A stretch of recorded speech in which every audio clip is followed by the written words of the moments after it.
Tonight, the destination has been reached. The biggest event in history. The greatest stars representing the past, the present, and the future. Legends are born, and icons cement their legacies. Sacrifices are made to get here. Through all the blood, sweat, and tears. Through all the twists and the turns. To reach one common goal. To reach the glory days.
It starts with one thing, I don't know why. It doesn't even matter how hard you try. Keep that in mind, I designed this rhyme to explain in due time. All I know, time is a valuable thing. Watch it fly by as the pendulum swings. Watch it count down to the end of the day. The clock takes life away, it's so unreal. Didn't look out below, watch the time go right out the window. Trying to hold on, didn't even know I wasted it all just to watch you go. I kept everything inside, and even though I tried, it all fell apart. What it meant to be will eventually be a memory of a time when I tried so hard and got so far, but in the end, it doesn't even matter. I had to fall to lose it all, but in the end, it doesn't even matter. One thing, I don't know why. It doesn't even matter how hard you try. Keep that in mind. I designed this rhyme to remind myself how I tried so hard. In spite of the way you were mocking me, acting like I was part of your property, remembering all the times you fought with me, I'm surprised it got so. Things aren't the way they were before. You wouldn't even recognize me anymore. Not that you knew me back then, but it all comes back to me in the end. You kept everything inside, and even though I tried, it all fell apart. What it meant to me will eventually be a memory of a time when I tried so hard and got so far, but in the end, it doesn't even matter. I had to fall to lose it all, but in the end, it doesn't even matter. I've put my trust in you, pushed as far as I can go.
And now, Uprising and Superstar Mayhem proudly present the biggest event in AWF history, Glory Days 4.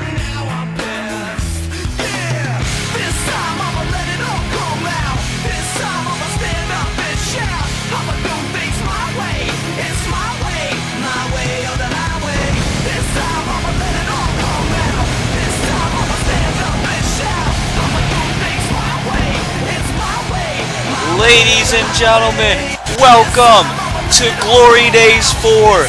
This is the first of 2 days, the Uprising Day, here at Glory Days, the biggest event in AWF history. I am Phil Ontario, and being joined by, at ringside, I have AJ Young. America's sweetheart, your fight night delight, the Money in the Bank, Mr. Money in the Bank to you, AJ Young. Yes, America's sweetheart. That's a new one. Folks, we're going to find out a lot of new things here tonight, including who is this individual that Shawn Walsh said back on Uprising is going to be coming to the AWF. You know, I've heard speculation in the back, but no one seems to have a guarantee as to who this mystery person is. And I gotta say, you know, Glory Days gonna be a packed card. I mean, this is literally the largest event in AWF history. And for once, Philip, I gotta say, I'm actually excited to be sitting here with you on commentary. Ah, thank you. I appreciate it. Don't get used to it. But like you said, biggest event in history. So many of the stars look for matches here tonight. We're going to get to that right after this. This announcement has been the burning question throughout the past few weeks, and now we're going to find out the answer to that question. Who is going to be that guy come in? I've heard some speculation as well, but no one seems to know for sure. Only one man does, and that's Shawn Walsh. So let's find out right now.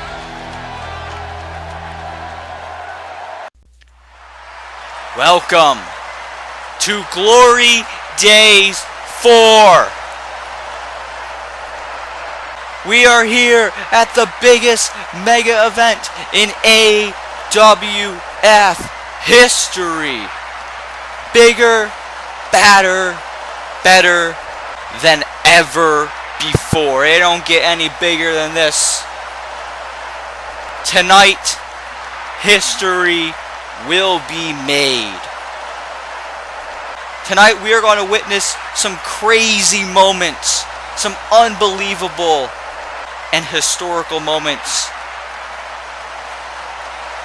We are going to see the best damn roster in all of Call Wrestling, and I stand true to that. Work their asses off like they have been since they got here. I know all the guys, whether they've been here for years or if they've been here for months, they've been working hard to get to here, and that's why they're here. If they're here tonight and they're under the lights wrestling in front of all of you, there's a reason for that. They've been putting in the work, and that's why they're getting this opportunity. They're getting this chance to compete on this big stage. It's all up to them now what they do with this big opportunity, but I believe in what I've seen through all of these guys, no matter if they're in the World Championship matches or if they're opening the card, it don't matter. I've seen it through each and every one of them. I know they're going to make the most of their opportunity. They know tonight their careers can change forever, and that could be a good or a bad thing. That's the truly mystical thing about Glory Days. This year, Glory Days is not a 1 but a 2-day event, and tonight we are kicking things off with day 1, Uprising's night, and most importantly, we're going to be kicking things off with the United States Championship ladder match. But, before we get to the opening contest, I have some announcements that I need to make. One of which you already know due to what I said back on Uprising. And I'll get to that. I'll leave that for the end. First, And this is in regards to after Glory Days 4. As proud as I am of both AWF Uprising and AWF Superstar Mayhem, I think it's time for something new. So, on the first Uprising and Superstar Mayhem after Glory Days, we will witness a 2-day AWF draft. It's time to shake things up again, and we will. Superstars from both brands will be eligible. Anyone is eligible. We're going to be seeing new rosters. But that's then. That's then. There will be more information regarding the draft in the official AWF Facebook Live press release. You can find out details regarding that on the AWF Facebook page after day 2 is posted in regards to date and time. We hope that you come out, listen to the information, and participate in the live Q&A. Now, you know, since I've gotten control back here in AWF, I told the board, I told all the fans, and I told the guys in the back, no more will I let personal feelings get in the way of my judgment. What I decide on will be strictly based off of what's best for business. But my word apparently has not been enough to some people, and it's not just Syntax. There have been others who have questioned it as well.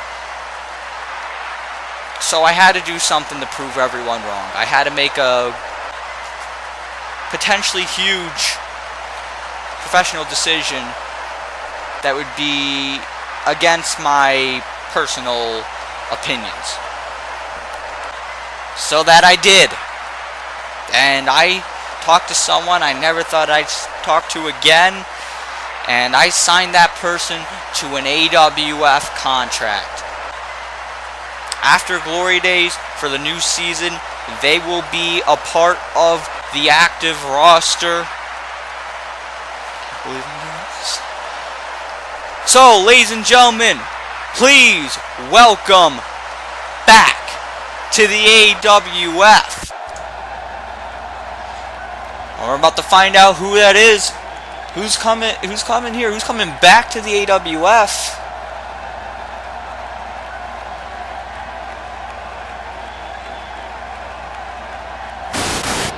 Oh no. What the hell? No. There's no way. What? I thought I got rid of this guy. What the? You mean it's... Well, AJ Young, very familiar with this man. You could say that. Yeah, for former members of the Revolution. This man was literally blackballed from the AWF. See... I don't know what to make of this. So, you mean to tell me that I bust my ass consistently all season just for this guy to walk back and get the red carpet treatment? I understand Shawn Walsh is all about ending grudges, turning over a new leaf, but he brings back this guy. Yeah, I saw a lot of speculation. This guy was not in the speculation at all. He was the last person I would have expected to be here. Like I said, literally blackballed for all the hell that he caused here while he was here and on the way out. I mean, his name wasn't even spoken, and now Nathan Vale is here at Glory Days 4 back in the AWF. Well, looks like I gotta make some phone calls to Ben Hitman and Shawn Walsh. Oh boy. And listen to this crowd on their feet here. They're just shocked to see Nathan Vale back in an AWF ring.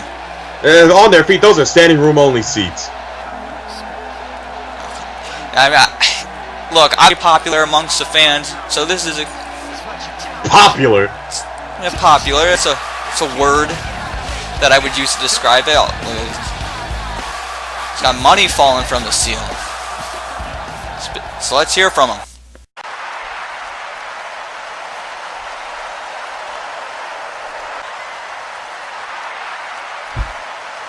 I had to stand here for a second. look around, and see where I'm at.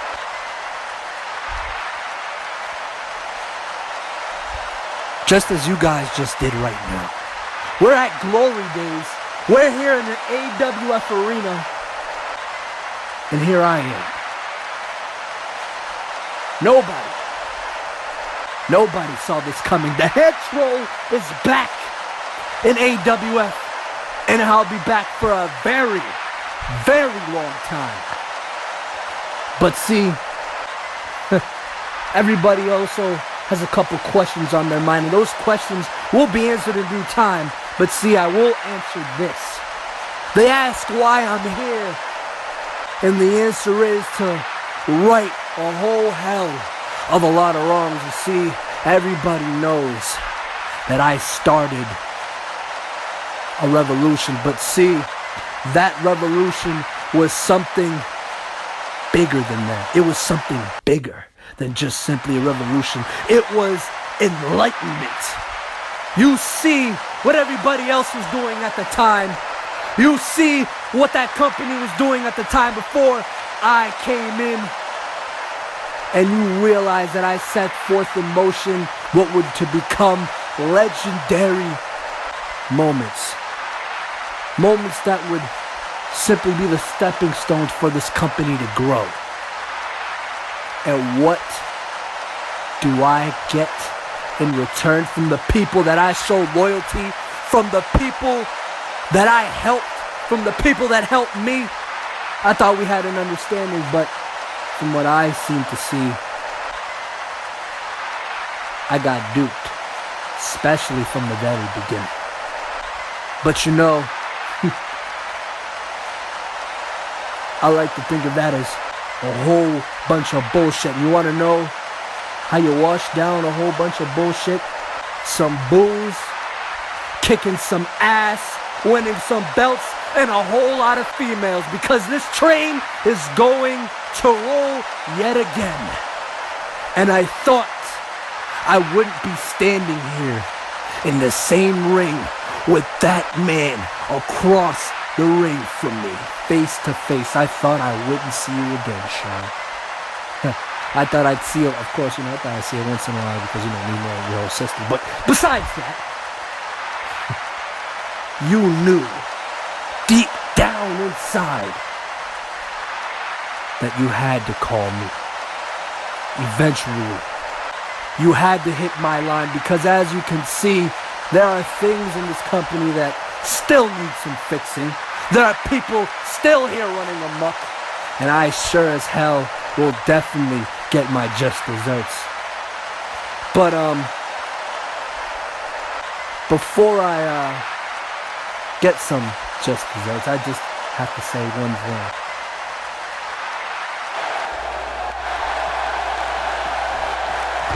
Well, oh, wait a minute! Whoa! He just stunned Shawn Walsh. Oh, don't pretend to be surprised. That was an interesting way to say thank you. Don't even pretend to be surprised. Shawn Walsh deserves exactly what he gets for letting this delinquent back.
Ladies and gentlemen, welcome back to Glory Days. What a very interesting way to start the show. You could say that. Yeah, that's we'll leave it like that. We'll see where the future goes with this one.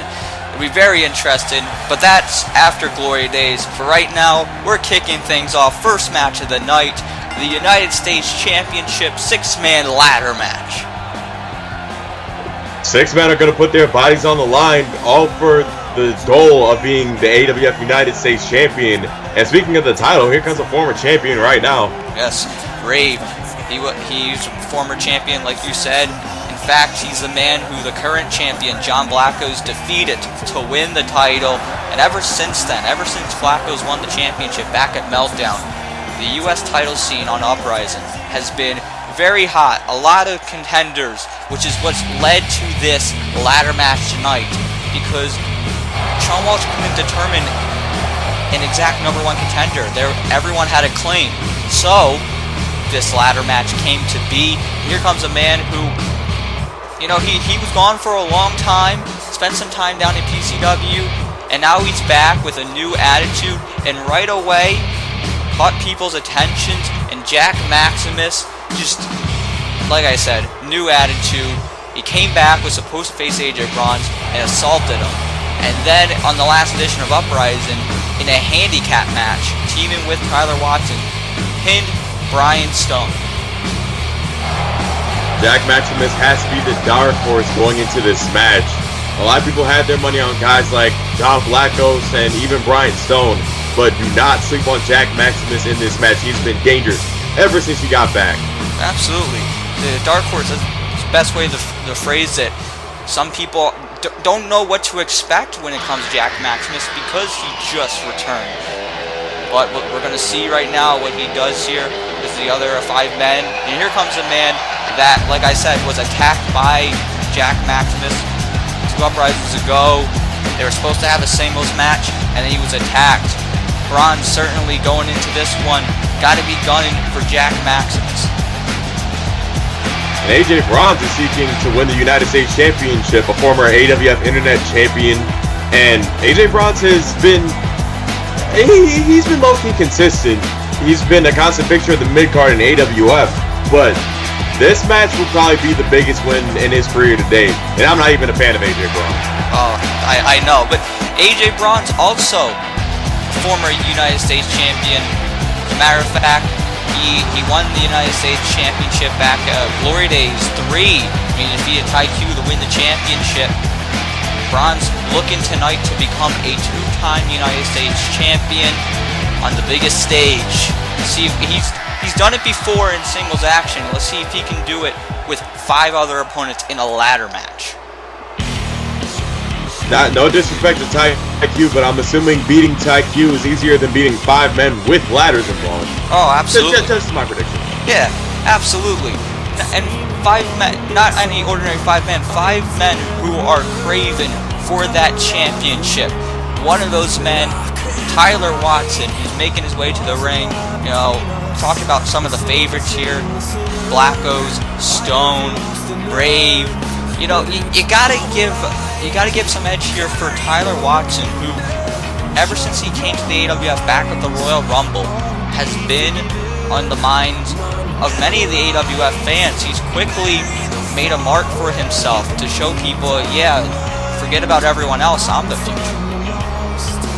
And he can prove that statement correct if he wins this ladder match. Tyler Watson competing at his first Glory Days. What a statement to make by winning this 6-way ladder match and becoming the new AWF United States Champion. Tyler Watson has a huge opportunity to impress the AWF fans and show that he is indeed the future. Although I'm the future, so I don't know how he's going to do that. We'll see what he makes of this opportunity tonight. It's not going to be no easy feat, though, especially when you have a man like Brian Stone coming down the aisle. Brian Stone has the 2 most dangerous weapons in this match besides the ladder, Lefty and Ryder. Absolutely brings this to fury. Brian Stone, he's unorthodox. That's a way to describe him. He certainly got a style about him, a way about him, but the fans are behind him nonetheless. And Brian Stone, he's been out for blood. I mentioned a handicap match that he had back on Uprising against Tyler Watson, Jack Maximus. Let's make this clear. Brian Stone was the one who threw down the challenge. Brian Stone, fearless, and there's been a new life in him ever since he and Don Martin kind of split ways. But Brian Stone, if he uses his hands correctly, just might walk out the new champion. Absolutely, could happen. Or it could be this man, John Blackos, making his Glory Days debut, defending the U.S. Championship. Could it be a successful defense tonight? John Blackos, just like some of the other men in this match, has been on the talk of the Call Wrestling world and promotions all around the world, including here in the AWF. He, like Tyler Watson, came in back at the Royal Rumble and has quickly made a mark for himself. Defeated Rave for that belt at Meltdown. He's been holding the front here, representing France here in the AWF. John Blackos. Oh, sorry, go ahead. I was going to say, we're going to see what John can do here. I know he's got a lot of friends and family at home watching by. John Blackos just recently took a former AWF champion to his limit. So I'm interested to see how he'll fare tonight. John Blackos obviously confident in himself on the Reaction podcast. Yeah, he predicted himself to win, and I'd question him if he didn't. Well, you know, when you're champion, especially in an environment like this, lack of self-confidence is something that you cannot afford. Absolutely. These guys going at it here. Now, it's just made clear that this one's going to be hard to call, folks. There's going to be action all around the ring with these 6 competitors. And look at Brian Stone was looking for a power bomb, but Watson able to get out of that. Ronson Blackos on the outside by the Superstar Mayhem announce table. And look at this. Blackos, there's a belly back suplex. And in the ring, Tyler Watson. It's a T-bone suplex of his own. And I think John's heading over towards a ladder. I mean, smart move to get the ladder involved in the match early. Use it as a weapon. Take out your opponents. Maybe try to level the playing. Oh, so much for that plan. It didn't work out, but it's hard to do. Everyone is fresh right now. If John Blackos uses that ladder correctly, he can definitely diminish the performance of his fellow competitors. Now look at this. Only one man is in the ring right now, and he's not standing. Brian Stone's in the ring, but he's without the most important tool in this match. Oh, Rave just threw in the ring. And Rave gave it to him. Uh-oh. What's Rave about to get this for this one is Rave able to get out of that. It was a second powerbomb attempt there by Brian Stone. And Jack Maximus, oh wait, I think he might have caught Rave in the leg with that ladder. And, jeez. Smart strategy on the part of Jack Maximus as a man who's competed in and won 6-man ladder matches. You have to take out the legs. If you take out the legs, there's no way anybody's climbing that ladder. And certainly now, over the ropes. Down goes Brian Stone. He's on the outside. Ladder in the ring. Rave in possession of that ladder. Wait, that is not in a position to reach for the title. And Tyler Watson just planted the champion with the Death Valley driver. Wait a minute. And Rave! Oh, man! Rave was the axe handle. And look at that. Redemption driver right in the middle of the ring by Tyler Watson. Tyler Watson has a golden opportunity, but he needs to get rid of AJ Brown before he even thinks of climbing that ladder. Or just climbing anyway. Oh, he's going to go up.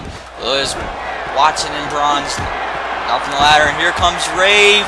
He's going to be able to push him down. Oh, down they go. And now Watson falls to the outside. Right in the corner. What's John Blackos looking to do here? And, oh, clothesline in the corner. Down goes Rave. And as that was going on, Maximus hit Bronze with a nasty fisherman driver. Blackos sent into the ropes. And, oh, man. Yeah, Brian Stone was able to get in there. Wait, oh, hold on. Wait, look at this. Oh, good God. That's the move that Maximus used to finish off Brian Stone back on Uprising. Is this going to allow him to get the U.S. title? Moves like that, like I said, Jack Maximus is the dark horse. Regardless of what's happened in the past, you cannot sleep on Jack Maximus. No, you can't. And look at this Rave. There's that tornado DDT. I think he might have caught him right on the ladder. Rave is certainly, he's been flying around the ring since the beginning of this match. Rave only has a few of those high-risk dives that he can execute in this match if he wants to have a chance of winning at least. Absolutely. Now, this AJ Bronze got Tyler Watson hooked. Oh, Watson uses body weight to get out of that one. And out goes Bronze. And 3 men out on the floor. Now one's able to get in the ring. That's Maximus. But look at John Blackos using that ladder as a weapon. I think Maximus is about to steal that strategy. Good God. Oh, and it looks like John Blackos is busted wide open. It's going to be hard to climb that ladder when you have blood pouring down your eyes. Whoa. Oh my goodness. Brian Stone was getting up there, but Maximus just in time was able to stop him.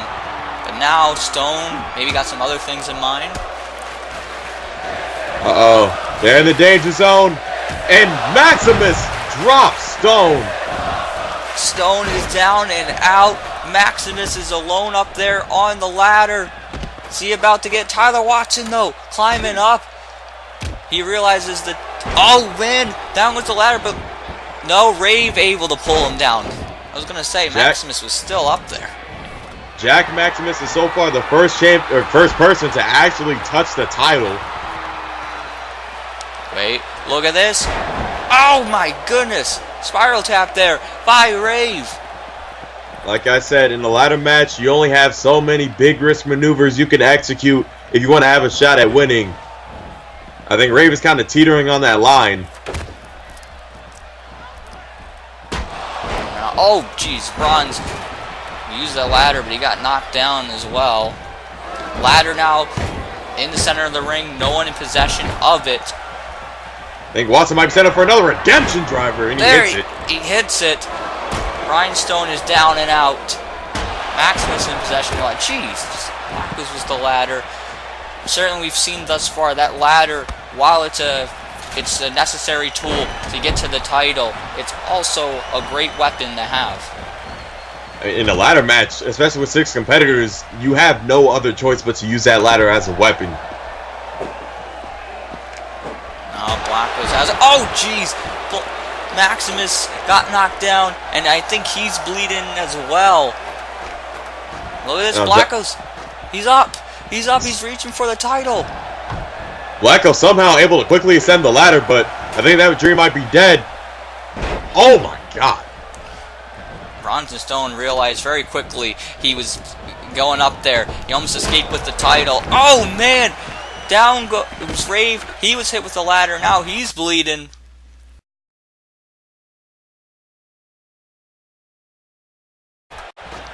Oh.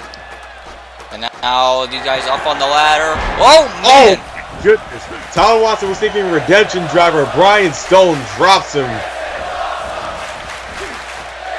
Now he's leaping off. Oh, man. The elbow drop. Now Stone heading up the ladder. Personally, don't think that was smart. Brian Stone wasted a lot of time that he could have had to grab that United States Championship. And now he's paying for it. He did waste some time, and now Rave was... Uh-oh, but now look at Bronze and Maximus teaming up to get the ladder down. Rave knocking Brian Stone off of the ladder bought Bronze and Maximus time to knock both competitors off.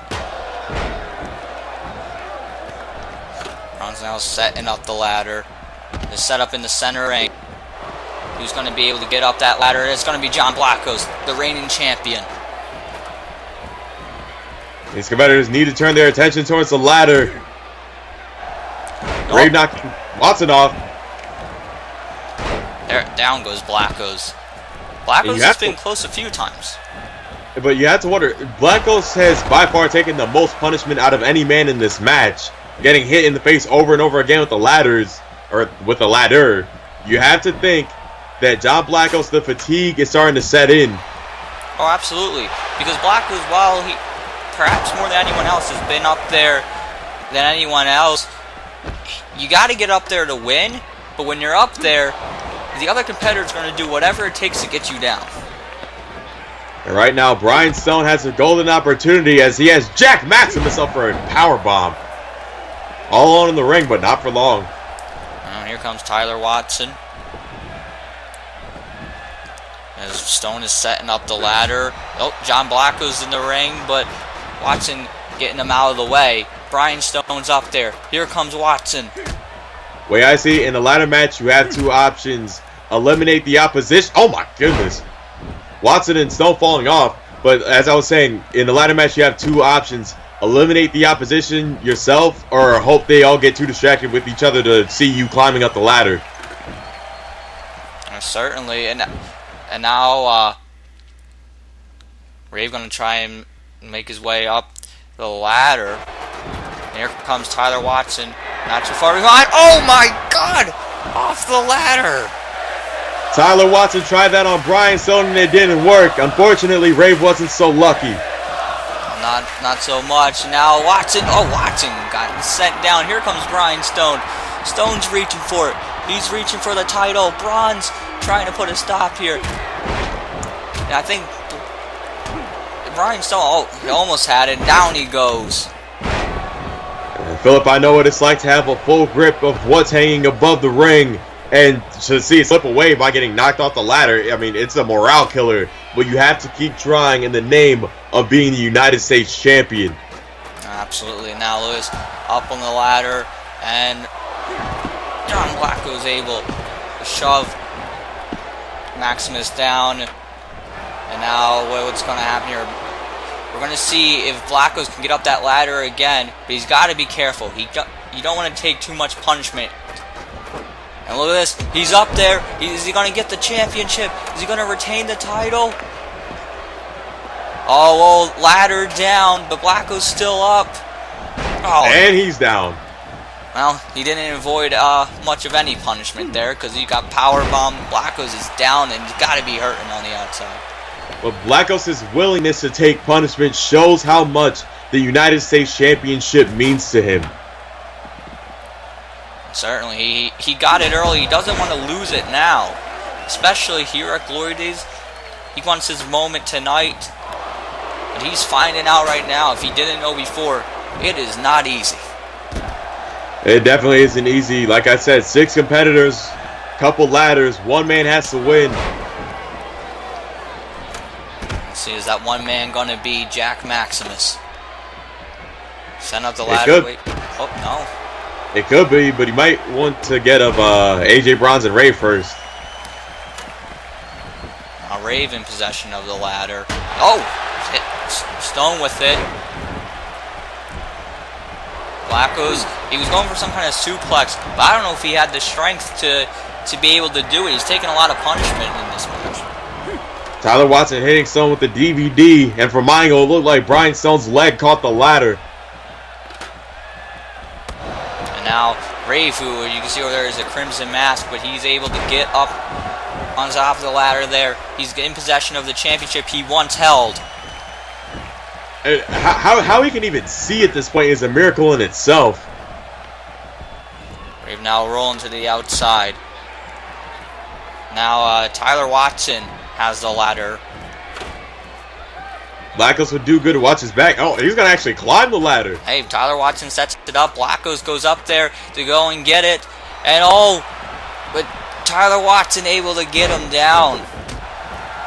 John Blackos continuing to put his body on the line for the United States Championship. He's using his speed and his quickness to his advantage, but you can see it's pissing some people off in the match. Oh, wait, when you take 15-foot falls over and over again, your performance kind of starts to wane. So the question is, how much does John Blackos have left in the tank? That's the question. Blackos doesn't look like much if you can see him laying on the outside there. Right now, Brian Stone is the only man standing. He has a golden ticket to the AWF United States Championship. But oh, now everybody's up. Now who's going to get him? Oh, Stone just falling down. He had about, 3 or 4 competitors grabbing at him. And there's not support. Once that ladder goes down, it's a sacrifice in it itself. As JR said, you really don't learn to fall off a 20-foot ladder, excuse me. I don't mess up the words of the great JR. You don't learn. That's nothing. You don't learn that in school. And AJ Bronson looks like he's about to learn the hard way. Good God. Now he's rolling out of the ring. These guys, everyone is trying to get up that ladder as quick as possible. But I don't think they're realizing who's in the ring. Now Jack Maximus has that title in his grasp. Oh, look at this Rave trying to get it. Oh, look at this Rave and Brian Stone. Oh my God! Maximus fell on the ladder. Once you have people tugging on the ladder, you start to lose your balance. There's only so much gripping you can do on the title before you finally give. Now look at this. Oh, wait! Oh, man! He went for that redemption driver, and down he goes. Stone now is up on the ladder. Brian Stone's been lucky enough to avoid that twice, but he's not going to avoid this. Oh, no. You only have so much luck. Down he goes. Now John Blackos got the ladder again. Wasn't even sure if he was going to get this chance. Let's see if he can get up the ladder. Now Brian Stone is completely occupied with Rave, not sensing that this match is in danger for him to lose. And now Tyler Watson grabbing at Maximus, throwing him to the ladder. Tried to use it. Wait a minute. Wait. Blackos. He got the title. Blackos somehow, some way retained the United States Championship. That was an incredible feat there. John Blackos with 5 other competitors took a lot of damage in this match and somehow walked out still the United States champion.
And ladies and gentlemen, welcome back to Glory Days 4. Now, we went from one championship match, and we're going to another, this time, the World Tag Team Championship. The Blood Brothers seeking to end the very long reign of the Disciples. Absolutely, the Disciples, in fact, at Glory Days 3, they won the World Tag Team Championships from the Maverick Brothers, who are the reigning tag team champions over in Superstar Mayhem. But the Disciples, they won those championships on that night, and they held those titles up until the Royal Rumble this season, losing to the Alexander Prize and Fisk, but winning those titles back at Meltdown. And to lose to the Alexander Prize and Fisk, who are not a conventional tag team, as we found out, any traditional team that has been put in front of the Disciples, they have slayed. I mean, guys, the caliber of Alexander Price and Fisk is what it took to defeat the Disciples. Blood Brothers might do it tonight. Yeah, Blood Brothers, there's a lot of hype behind the Blood Brothers. They've won tag team gold in other promotions. They've really made a name for themselves. They've even gotten some people to talk about maybe they're the next big tag team here in Call Wrestling. And now they're here on Uprising, looking to end the Disciples' reign. We'll see if they can do that now. If any team can, I would think it would have to be the Blood Brothers. They've just been so damn brutal and impressive since they've come together that it would seem like they have to be. But the Disciples, they don't allow that kind of stuff. Anytime things seem to be, the Disciples put a stop to them. They have almost like a supernatural element to them. They can't be stopped seemingly. And look who is with them tonight. Reverend Joseph coming down to the ring with them. You know, in recent times, we haven't always seen Reverend Joseph with the Disciples, but now he's out here getting a front seat to look at this match, and it's an interest in mine, so I wonder what this adds. I mean, this is quite possibly the biggest match of the Disciples' career. Reverend Joseph would definitely not miss this. Absolutely not. He's definitely got to make sure after the setback the Disciples had, just to make sure everything stays in line. Disciples, they look ready. The Blood Brothers look ready. We're going to see who walks out of here tonight with the World Tag Team titles. I've seen people predict both ways with this one. Look how fierce and mean the Blood Brothers look. No ounce of fear can at least be seen from the Blood Brothers. There's no ounce of fear in the Blood Brothers, but there's definitely not an ounce of fear in the Disciples either. Two-time tag team champions, a reign of dominance never before seen in the tag team division. Absolutely not. I've never seen anything like what the Disciples have done here in the tag team division. They've laid out just about everyone. They may just be the best tag team in AWF history. Tonight is a big test for them. There may be no more question of that fact if they can retain their titles tonight and defeat the Blood Brothers. Because as many teams as they've beaten, they've never beat the Blood Brothers. But the Blood Brothers have never beaten the Disciples. This is the first time ever. First time ever match should be interesting as they're going toe-to-toe right from the bell. Strikes and down goes Owen White. Cody Apollo's starting this one for the Disciples. Into the ropes and the elbow right to the jaw, not allowing Owen White some time to breathe. Into the corner, making the tag to his partner, Shinzi Benaya. Look at this. Uh-oh. Oh my god, Vital. No! Spike pile driver. This match is like not even a minute in. There's already a spike pile driver. Right from the get-go, going for the cover on Owen White, and Owen White kicks out. Kicking out at 2. Disciples almost ended this one early. Yeah, I have to think that little mini lap the ref did bought Owen White some valuable time. Blood Brothers got to be careful here.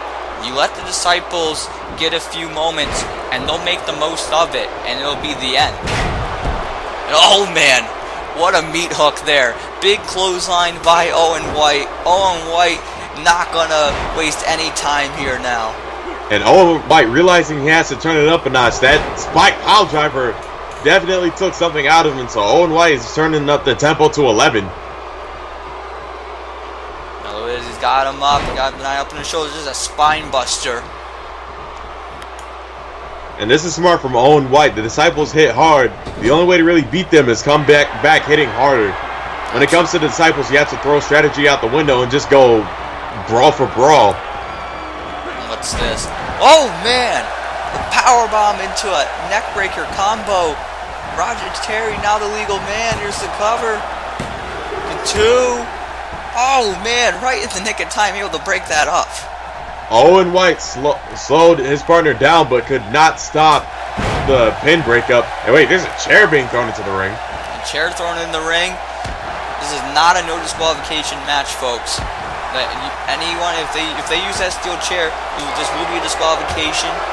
It's not no holds barred. And now look at this. Look at those vicious strikes there from the Disciples, Timothy Benaya. And yeah, this match isn't no disqualifications. You're right on that part. But again, champion's advantage. Benaya noticed the chairs there. He knows it's in the ring. Just wonder if he's going to use it. Referee was arguing there with Reverend Joseph. Now look at this, in the Disciples' territory. Oh, double backstabber by the Disciples. Cody Apollo is now legal into the cover. Well, Ryder's Terry kicking out at 1. But you have to think, look at the positioning of the chair in the ring. You have to think that chair maybe didn't leave Cody Apollo so unscathed. The Disciples are usually smart, but getting the chair, like, they should have watched their positioning, because Cody Apollo's back hit straight on that chair. That's true. It's a good point. Now, look at this. Cody Apollo's in the Blood Brothers corner, and no way, it's a flying Owen White off the ropes.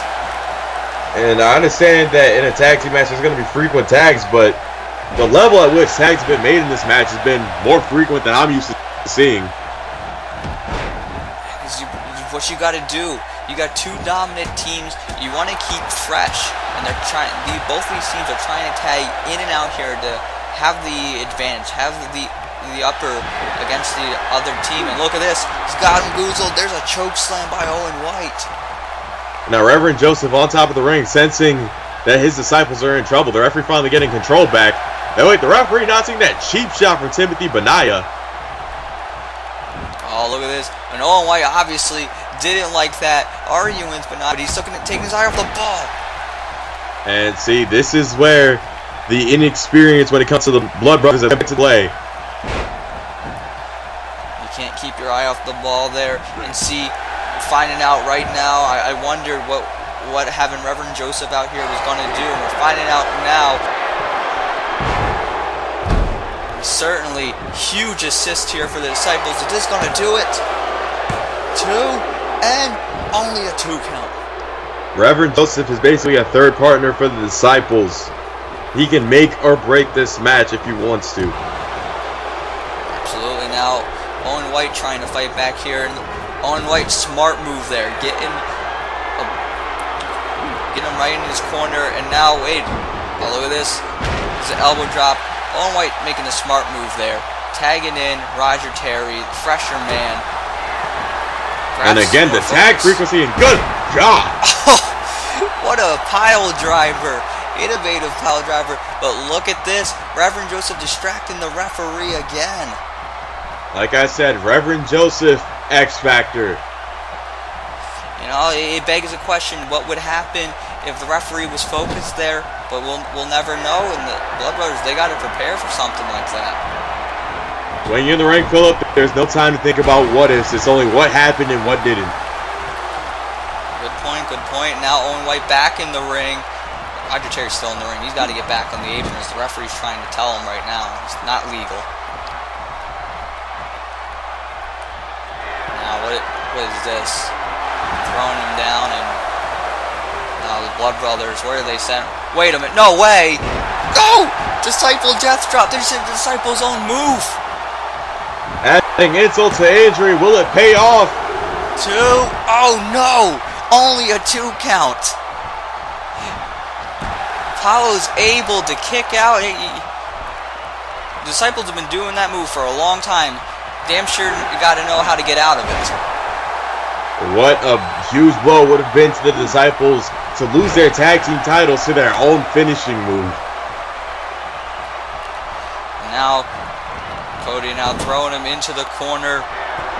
Tagged him, Benaya, the legal man. Oh, he just threw him, had him by the throat and threw him, and uh-oh. These guys looking for something. Jeez! Good night. That might do it. That might do it. The Blood Brothers might be down and out. And look at that elbow to the head. But opting not to go for the pin, I personally don't think that was smart. Get the match done. The frequency of tags mean no competitor isn't exactly fresh, but no competitor is exactly too damaged either. And good Jesus. Super kick and pile driver combination. Roger Terry, the Road Shark, in a world of trouble. The frequency of pile drivers we have seen in this match, I don't think anybody in this match is going to leave with their neck intact. Absolutely not. Oh man, that big DDT. Look at this. Road Shark trying to fight back here. Bringing in the strikes, bringing these heavy blows. And down he goes. He's got to make a tag. Like I said with these two teams, they don't need a strategy. They just need to hit harder than the other. Now Lewis, Irish whip in the corner. Oh my goodness! When I had pulled the rope down, Roger Terry laid out on the outside. And, you know, I wonder, is that in turn actually going to help Roger Terry? Because there's a few moments here that he can catch his breath. He doesn't want to catch his breath. He wants to get right back into the action immediately. That's the fighting spirit of the Road Shark, and he gets caught with a clothesline. He took his eye off the ball. He was focusing on Timothy Benaya, who's standing on the apron.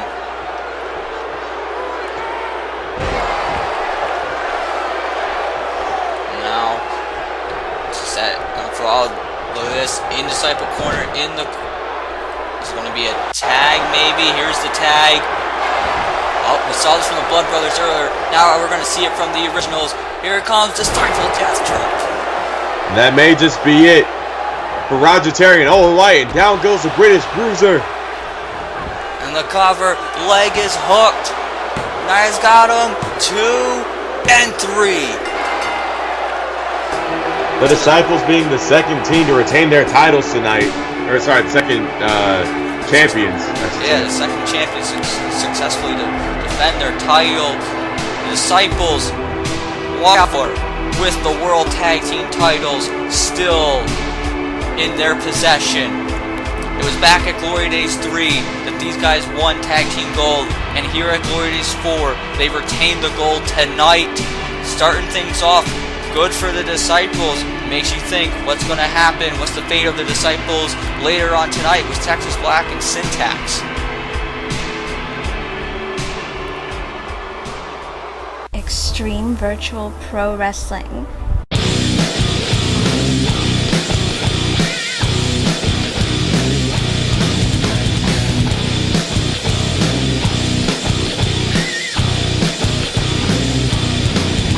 The dirtiest, To do this! Cause fuck Four Eyes, he's a nerd, that's why. roughest, Wow, Rocket Patel's rest in pieces! hard-hitting, Oh!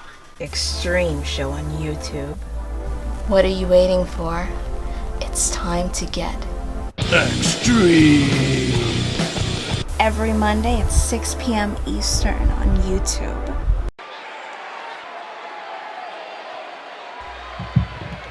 Ladies and gentlemen, welcome back.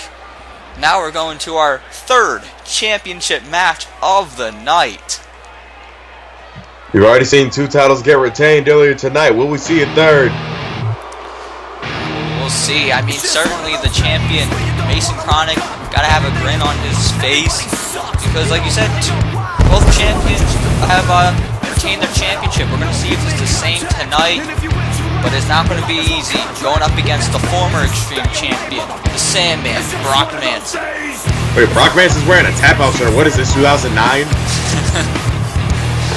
Well, Brock Manson isn't exactly known for being up to date with the trends. But one thing he is known for is knocking people out. So he's got that going. From experience, yes he is. He's definitely known for knocking people out, but I don't understand why he looks like he just got done playing UFC 2009 Undisputed. I don't know. But I hope that's not how he's been preparing for this match. But I'm certainly not going to ask him. You know, I'm sure you know more than I would about Brock Manson's preparation going into these matches. Former member of the Revolution alongside him. But I mean, in Brock Manson's defense, playing video games is a pretty good way to prepare for the match. You know, get your hand-eye coordination ready. Yes. Well, Manson in the ring, and he's waiting for his opponent. He's waiting for the champion, Mason Kronik.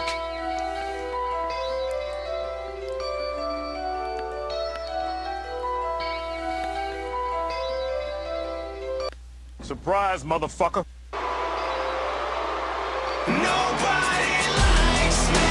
And coming out to a bit of a mixed reaction. There he is, the Extreme Champion, Mason Kronik. That Kronik not coming without a little friend there. Certainly not. Mason Kronik sporting some different attire than we're used to seeing him in this Extreme Championship match.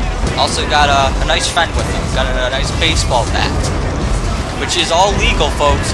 It's the Extreme Championship. It is what it is. Extreme rules when that title's on the line. From what I'm being told, this match, it can go anywhere. Falls count anywhere for this match. Kronik pointing at his opponent. Throwing the belt down. Wait, he's got the bat. Uh-oh. Up. Here we go. Fight's on. Kronik. And Kronik's telling Manson to suck his dick. You know, Mason Kronik, he's an interesting individual. He certainly got away with words. Kronik is foul mouth, but when he writes check with his mouth, he can definitely cash it. Absolutely. We found that for sure back at Meltdown when these two faced off for the first time with that Extreme Championship on the line, except Brock Manson held the title, and Mason Kronik, through all the hell those guys went through, Mason Kronik walked out with the title. And Kronik and Manson look ready to go through some more hell. Manson has the title. Oh man, using that as a weapon, using the title he knows also well. I think that title went flying into the crowd. Ladies and gentlemen, anybody can be Extreme Champion. I guess so. No care for the belt right now, because this is more than just the belt. This has seemingly become a personal war. Brock Manson did not like when Kronik came over from Superstar Mayhem to Uprising to challenge him, and he really did not like when Kronik was able to put a stop to him. Brock Manson used to dominating his opponents, but so is Mason Kronik. It's like looking in a mirror almost. Almost, yes.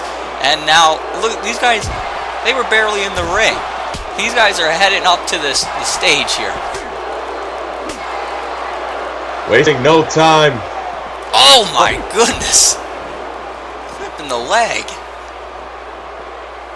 Smart on the part of Mason Kronik. Brock Manson isn't really a mobile individual, but take out his legs to take what little mobility he has. Hey, if you can't walk, then you can't do most of your moves. You've heard about the one-legged man in an ass-kicking contest. True, true. Now look, these guys, they are up on the stage here, folks. This is just, and now Brock Manson, he's just walking backstage. I don't know if he's trying to use the backstage elements to his advantage or trying to get a small breather from Kronik. But either way, it didn't last long. Didn't last long at all, folks. We got cameras backstage. We had cameras prepared just in case this would happen. Oh my God! Threw him into a box. Lord knows what's in that box. Kronik dragging Brock Manson, threw him into the wall. Oh my God! Brock Manson crashing. Face first, Kronik and Manson are Dom's just a bitch, just like you. Oh, and Kronik talking more trash to Brock Manson, and he throws him into that table. Throw him into that table. I think he hit a part of that briefcase that's positioned on the table, and now thrown. Oh my God! Gut first into the table. Kronik has been taking it to Manson ever since Manson went backstage. You have to think that Manson's kind of regretting his decision right now. Yeah, I don't know if that was smart strategy. All you're doing is giving more weapons and more things for Kronik to use to his advantage. Dom's a bitch. Yeah, Kronik talking more trash to Brock Manson. I don't think Brock Manson took too kindly to his mom being disrespected. No, I don't think he liked that very much. That's why he's beating the hell out of him with a steel chair. And oh man, he's thrown into the monitor, that TV. Oh man, please not the TV. I like to watch Love and Hip Hop before my matches. Oh boy. Well, we know AJ Young's preparation. Yeah. There's a German suplex on the floor. Manson, you're taking a moment there. Manson definitely had to take a moment. Kronik's been beating the holy hell out of him ever since they got backstage. Oh man, planted right on the floor with that spinning side suplex. Now, what Kronik said about Brock Manson's mom is true, don't get me wrong. But at the same time, probably not something you say. No, because then this might happen. Oh my god, he just got powerbombed. Mason Kronik powerbombed through a table. Do not insult Brock Manson's mother. Now Lewis, like I said, falls count anywhere here. Here comes a referee. There's a cover. 2, but Kronik able to get the shoulder Brock Manson could have really benefited from the referee being right there to count the pin from the beginning. Kronik is getting up. Manson wasn't happy about that only being a 2 count. This match goes on, folks. You can only guess what's going to happen now. Manson now, is he trying to leave this locker room? And these guys back in the hallway. Oh, uppercut. Oh, jeez. Kronik into that box. That equipment box. Oh. Kronik with the blow in mid-second. Able to fight back with these vicious chops. And Kronik just talking more trash to Brock Manson. And oh my goodness.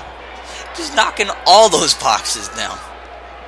Well, I pray for the AWF cleaning staff.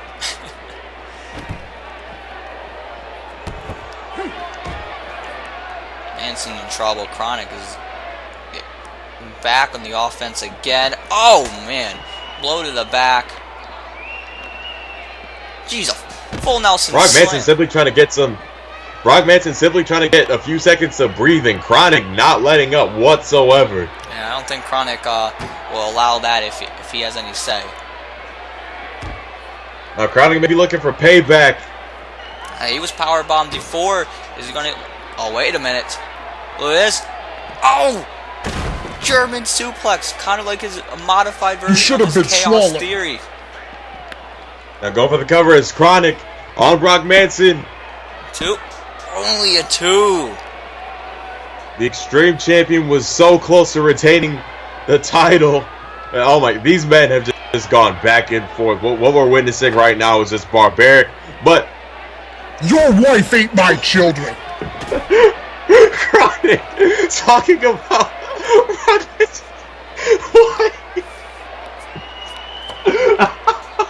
Nothing's off limits for that man. Again, I don't know how smart it is, but it is funny. Now look at these guys going into, seems like an executive office room. I don't think these guys really are supposed to be in here, but I don't think they give a damn. Any door that can be unlocked with someone's body, it's fair use in this match. Now look at this. Now these guys going at it, the chops here by Kronik. Oh man.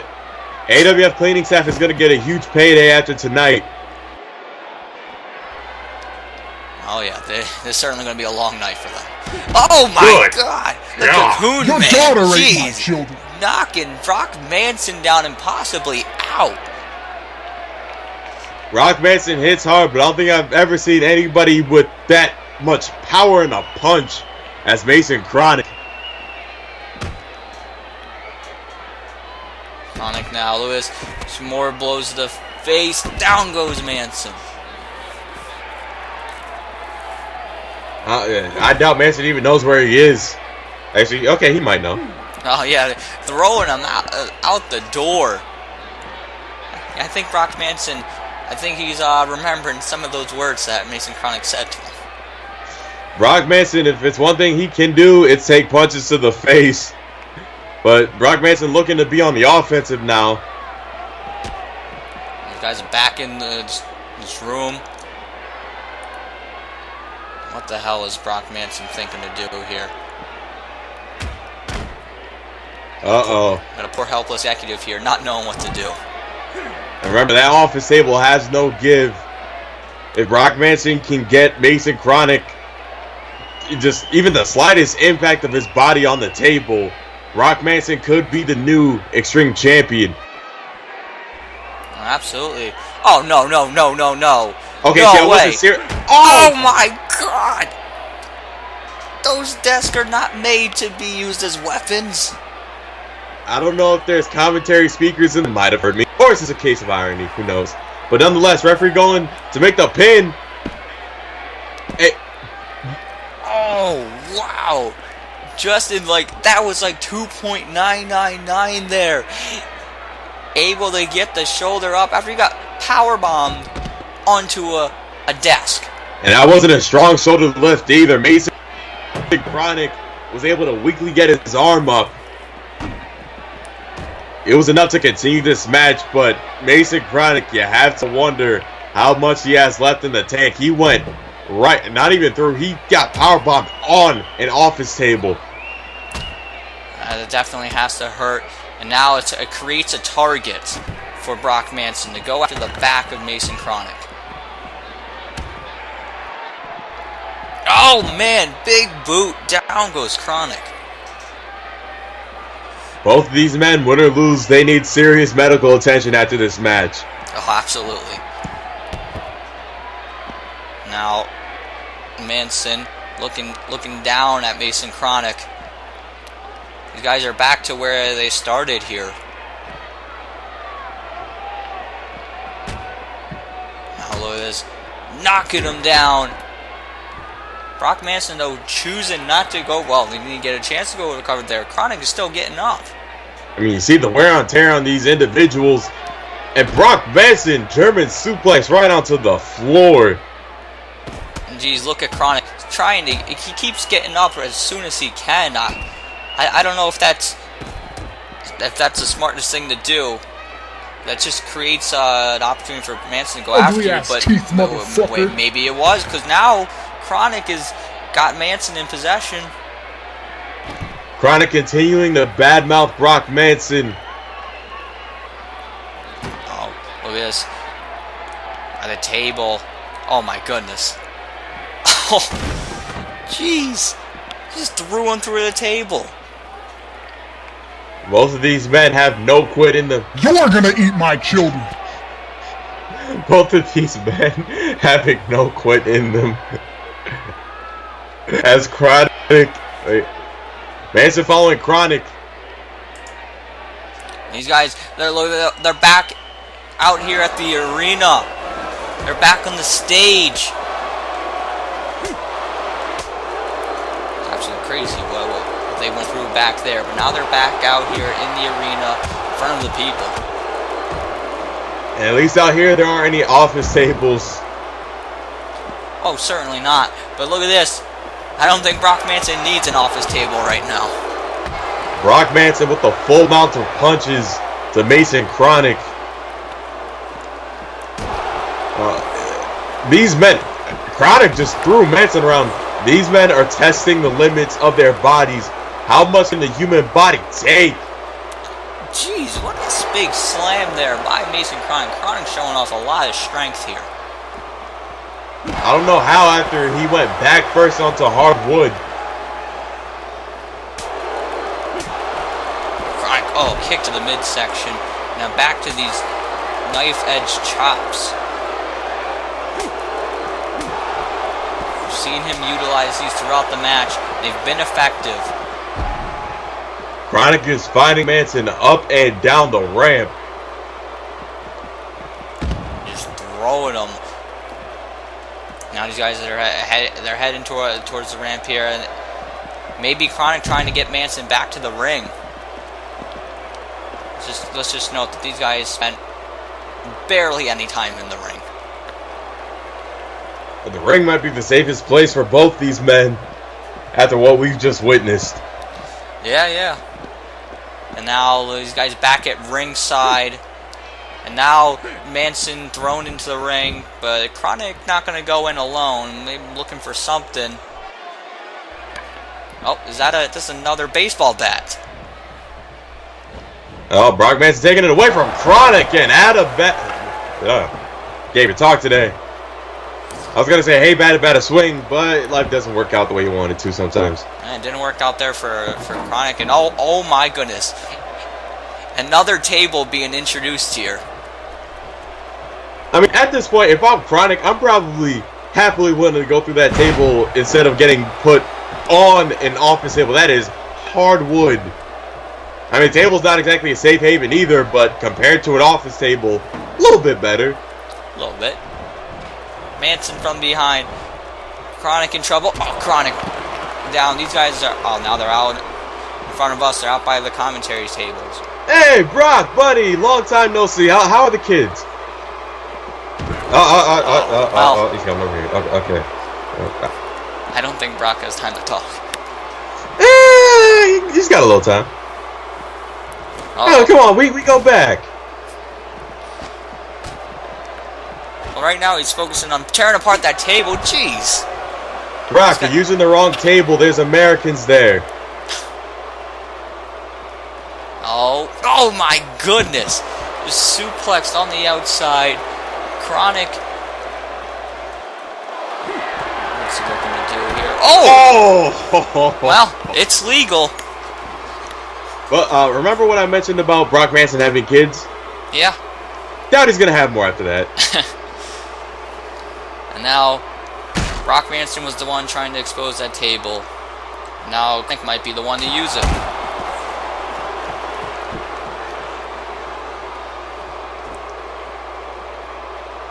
Kronik now, he's got him near the table. And Kronik touched that up for something, but now Kronik just... Oh my goodness! 3 rapid strikes to Brock Manson.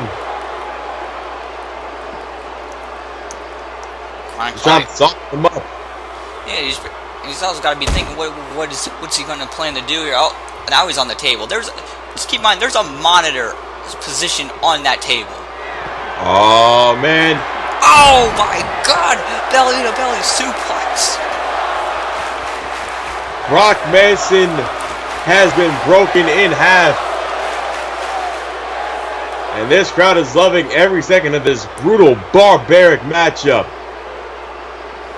Brock Manson just not staying down. I was going to say that Kronik should go for him, but Manson tried to get up. Now these guys are back in the ring. This is exactly what Kronik wants here. Oh, I spoke too soon. Brock Manson still somehow, some way fighting back. Look at these clubbing blows right to the chest of Mason Kronik. Few people hit harder than Brock Manson, and Mason Kronik is finding that out the hard way. Absolutely. Now, Brock Manson's got Kronik. Gonna throw him back into the ring. Boot to the head, jeez.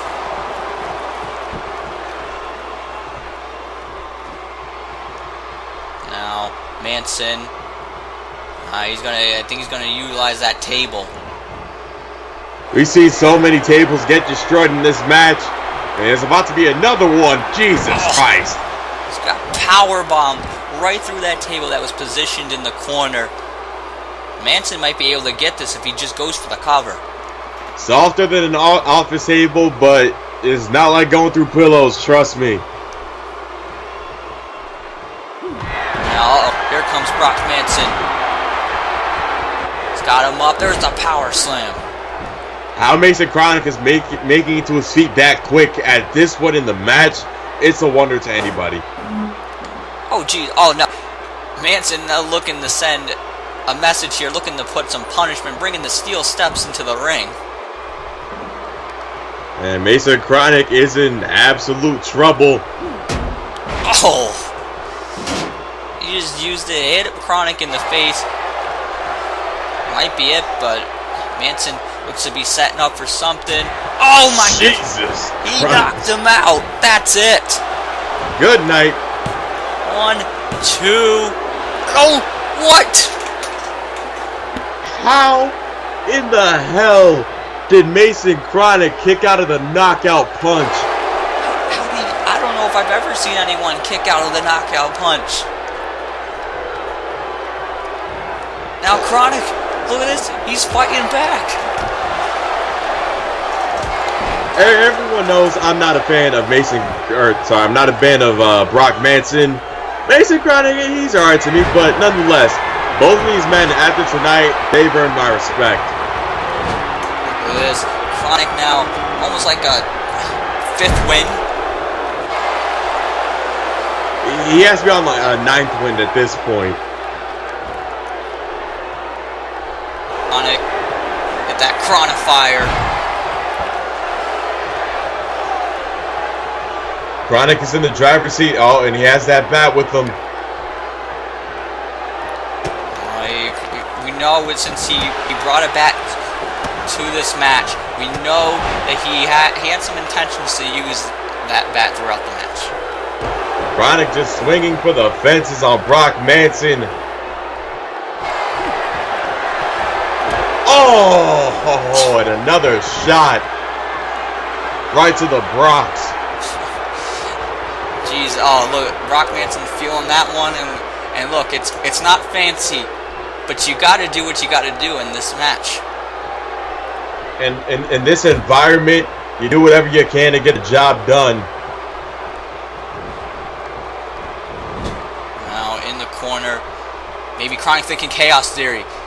If he hits the Chaos Theory, this could do it.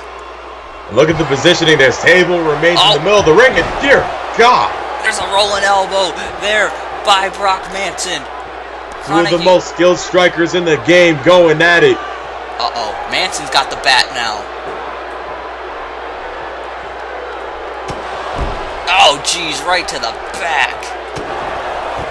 Does Kronik still even have a back at this point in the match? Not much. Oh, he blocked that elbow. Yes. Oh my goodness. Oh! I think his knee hit the steel steps. In fact, it did, stopping Brock Manson dead in his tracks. Chaos Theory, pussy. Oh, here it comes. Chaos Theory. 1, 2, and 3. Mason Kronik retains the Extreme Championship in probably the most brutal, profanity-filled match in AWF history. Yeah, I think that takes the cake there. Through all the war that these guys went through in this match, all throughout the arena, the punishment both took, and Mason Kronik stands tall with the Extreme Championship in hand. This man, quite possibly the new face of Extreme. He might just be. Now he's got that Extreme Championship. Anyone who wants to challenge him will have to go through him. And if anyone can bring even half of what Brock Manson to the table, it's just not enough. Mason Kronik walking out of here as Extreme Champion here at Glory Days 4. When it comes to war, you kill or get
And ladies and gentlemen, welcome back. Now it's gonna be, we just went through a collision course, and now we're about to see another between two monsters of human beings. This is going to be the Battle of the Bulls with Ian Morgan and Texas Black. Ian Morgan making his way to the ring first, representing the Devil's Advocates. This all started back at Meltdown inside the Elimination Chamber when Ian Morgan shocked everyone and he eliminated Texas Black from that match very early on, might I add. And ever since then, Texas Black has taken issue with that. He's attacked Ian Morgan over the course of the last few shows, even put Ian Morgan through the announcer's table, which has led to this match here tonight. Anyway, I wouldn't necessarily call it a shocker. There were a lot of high hopes for him when he joined up with Shawn Walsh at the last Glory Days. Smartly joined up with Shawn Walsh at the last Glory Days. He just hasn't really had the success that most people have predicted for him. I personally don't think it's a shocker at all. I just think that Ian Morgan needs to get some wins under his belt and remind everybody that he is the undisputed future of the AWF, at least on the Uprising side. Well, tonight could be the night that he does just that, because regardless of whether people think what happened at Meltdown was shocking or not, the point is that he did get that elimination. He does hold a pinfall over the Disciples Texas Black, but now it's one-on-one tonight. Oh boy, let's see what happens here.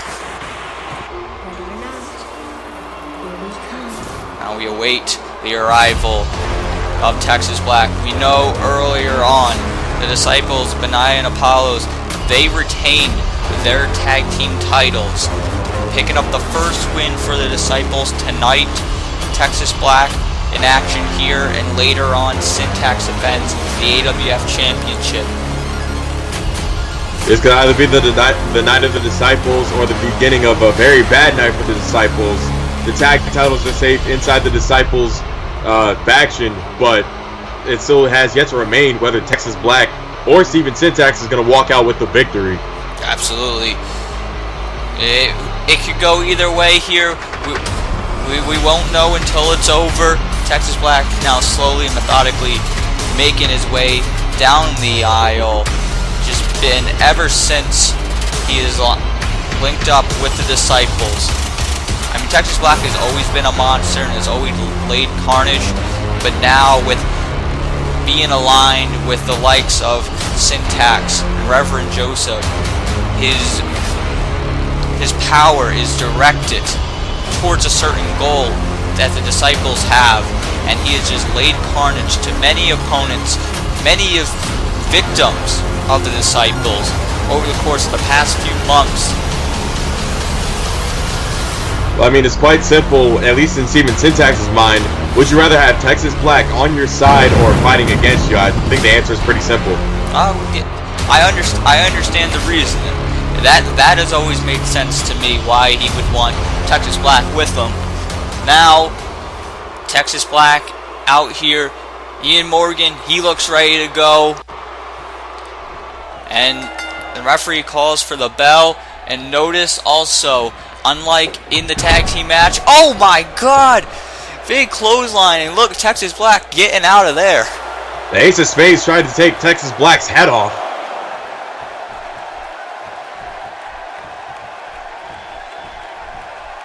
And again, this is going to be another battle that's won by who hits harder, who's stronger, who's just fights the hardest in general. These are two bulls going toe-to-toe, and it looks like Texas Black, with a series of strikes, just backing the Ace of Spades into the corner. Texas Black had to not like one bit that Ian Morgan got the first big blow of the match.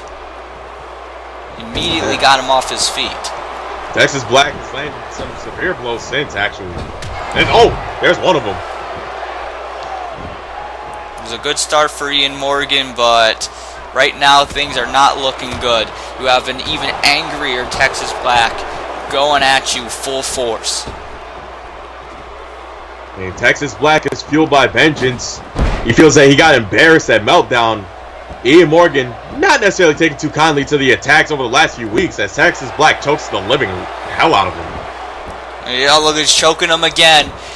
One thing I was going to point out at the beginning, unlike the Disciples earlier, no Reverend Joseph out here. Texas Black going at it alone, at least it appears. Ian Morgan, big blow to the back. He was able to get out of that choke slam attempt. And now Morgan, big backbreaker. And with Reverend Joseph not at ringside, Ian Morgan can focus on Texas Black and Texas Black only. Oh, look at that. Not even one count. Texas Black immediately kicking out. A normal man, that could end the match. Texas Black, you got to do more. Texas Black, it's simple, Philip.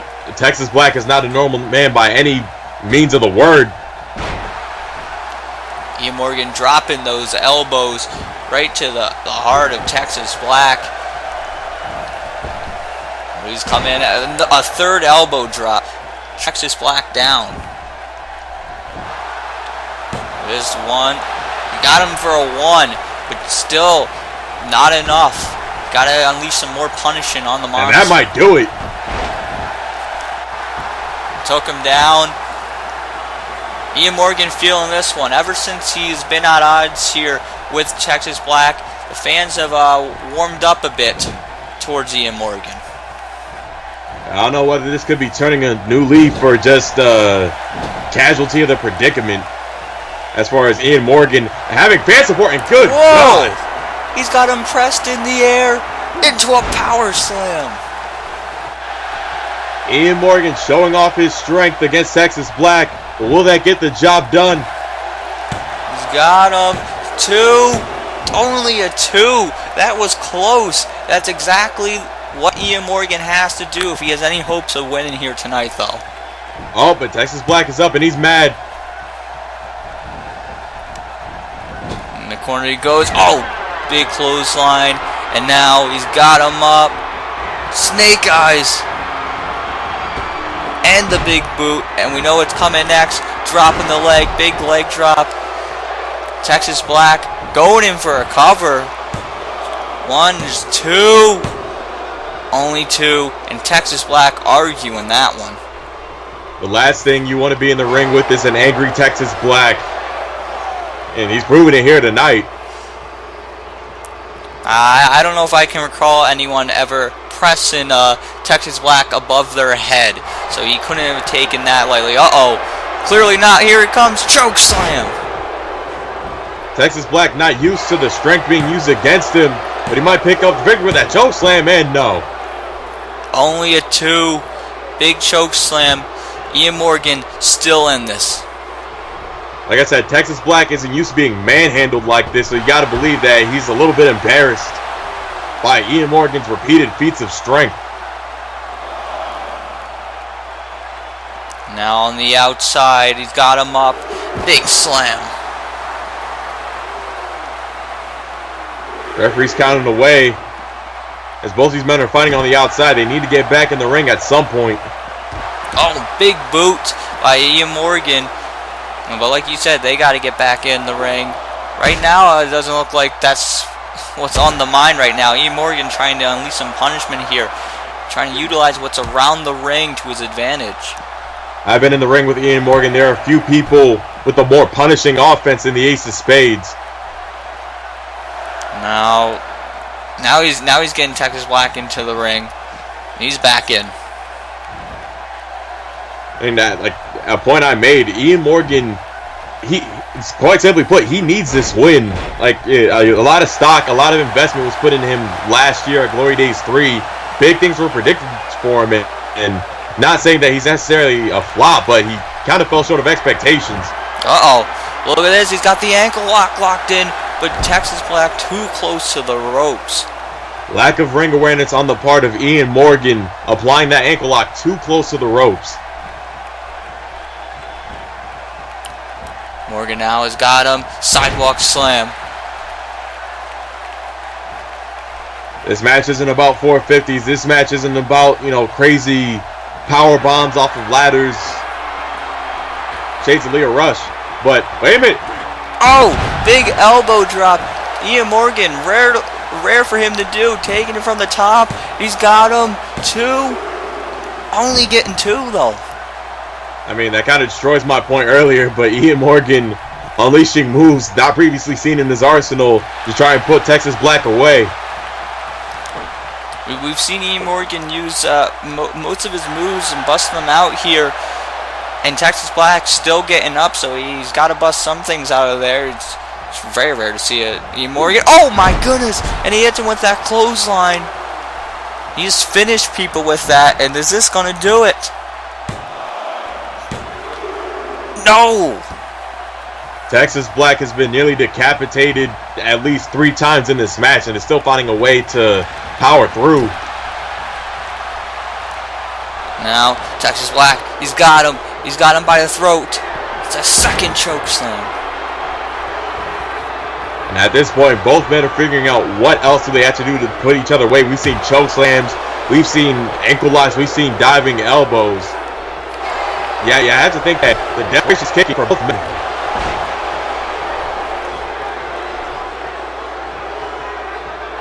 Now Morgan, he's going for another backbreaker. We've seen that once already in this match. Can it contribute to putting Texas Black away? Morgan, what's he doing? Wait a minute. He's going back to the top. He's going back to the top rope. Uh-oh. About to have a flying ace. Here he comes. Oh! He got countered into a power slam. Few moments of hesitation proved to turn out in Texas Black's favor as he has him high up, and oh boy. Oh, he's going for a ride. His last ride. That Will might Texas do it. Black pick up the victory here tonight with the last ride? And he does.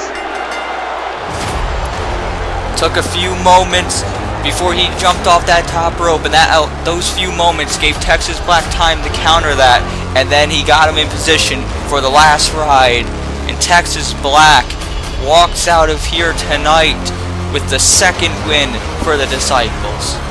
When you're going up against Texas Black, the worst thing you can do is hesitate, and that proved costly for Ian Morgan. Oh man, with the force the size of Ian Morgan not able to get the win tonight, begs the question, who's going to stop this man?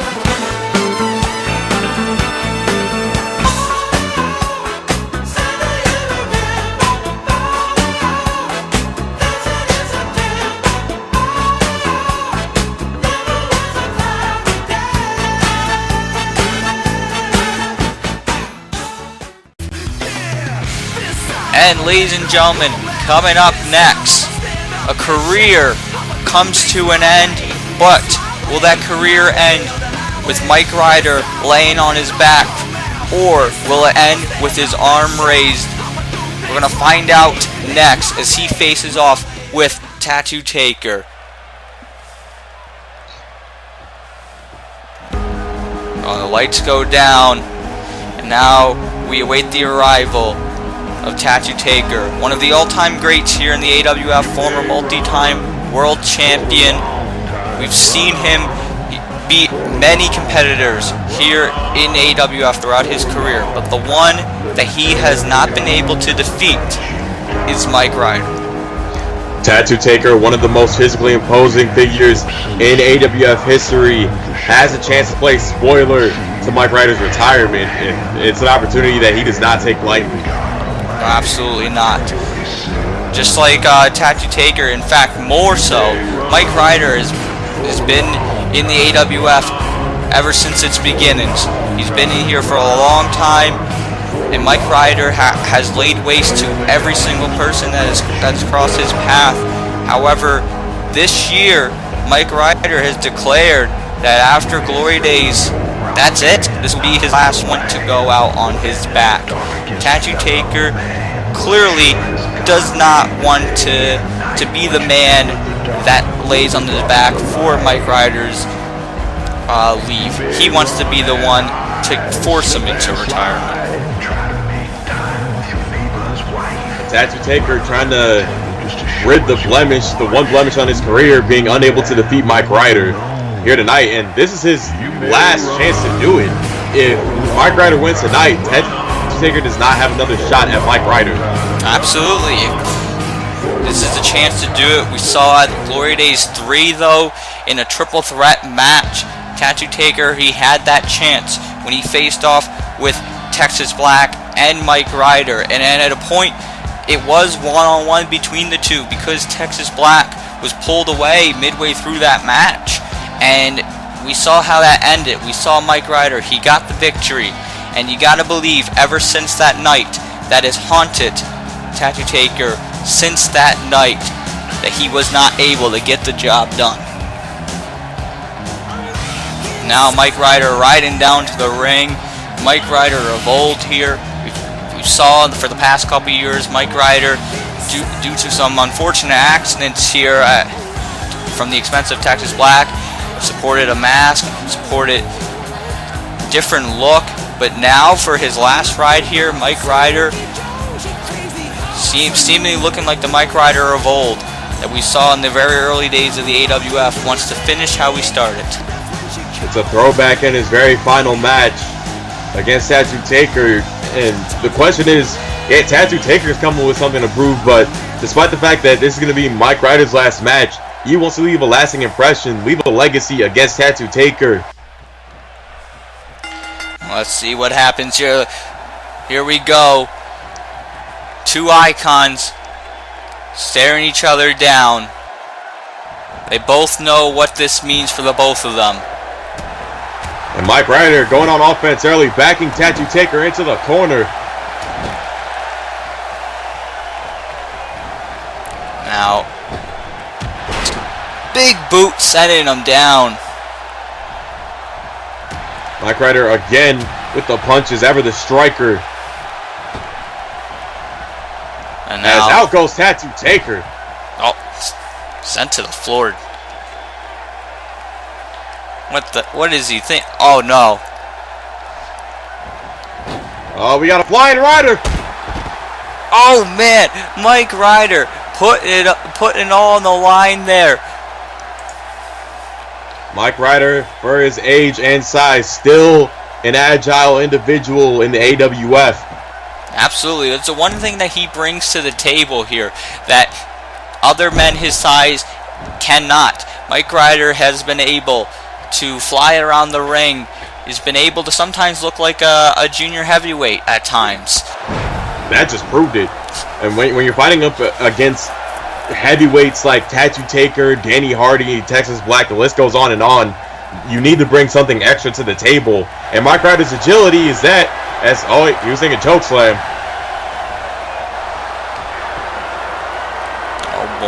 Oh boy. Tattoo Taker had the same idea, but it actually worked. Tattoo Taker, he might be looking to end this early. I mean, this match has been mostly Mike Ryder. If Tattoo Taker can end this match this early, it would put a huge blemish on Mike Ryder's retirement. Well, absolutely. If he can not only get the job done, but also finish this one early, I mean, that would be headline news there, folks.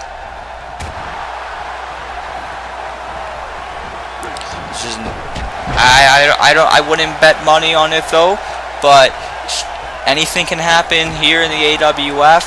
This Tattoo Taker's trying to do everything, throwing multiple strikes. That Ryder trying to do whatever it takes to get him down. Oh wait, I think Tattoo Taker might have taken out the referee in the process, but he just took out Mike Ryder. And referee went down, but the most important thing is he was able to get Mike Ryder down on the outside.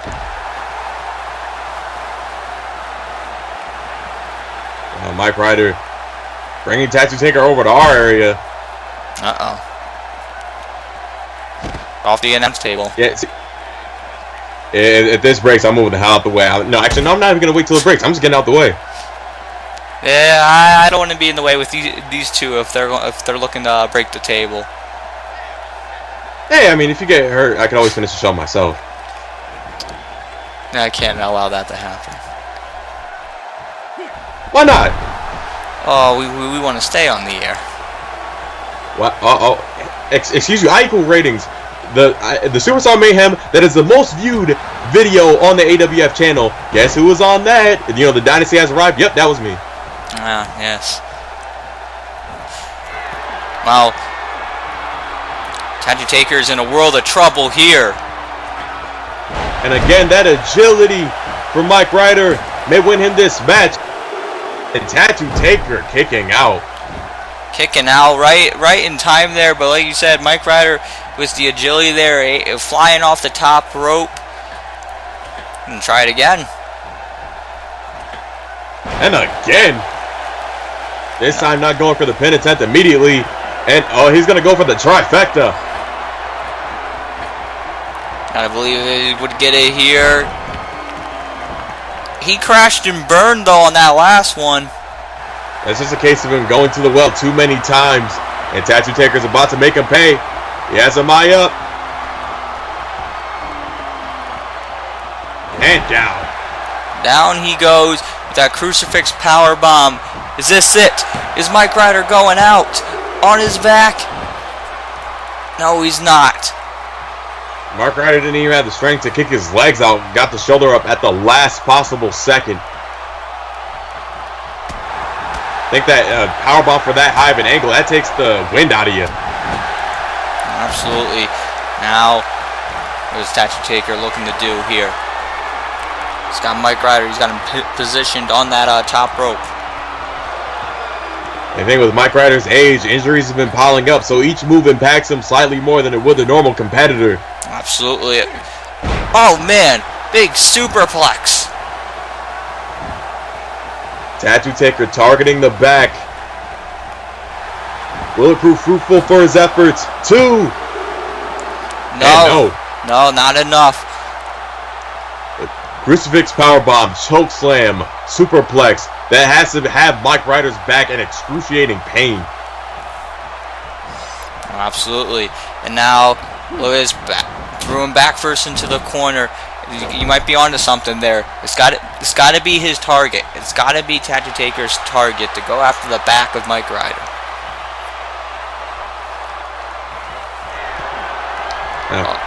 That's Taker Fernandez.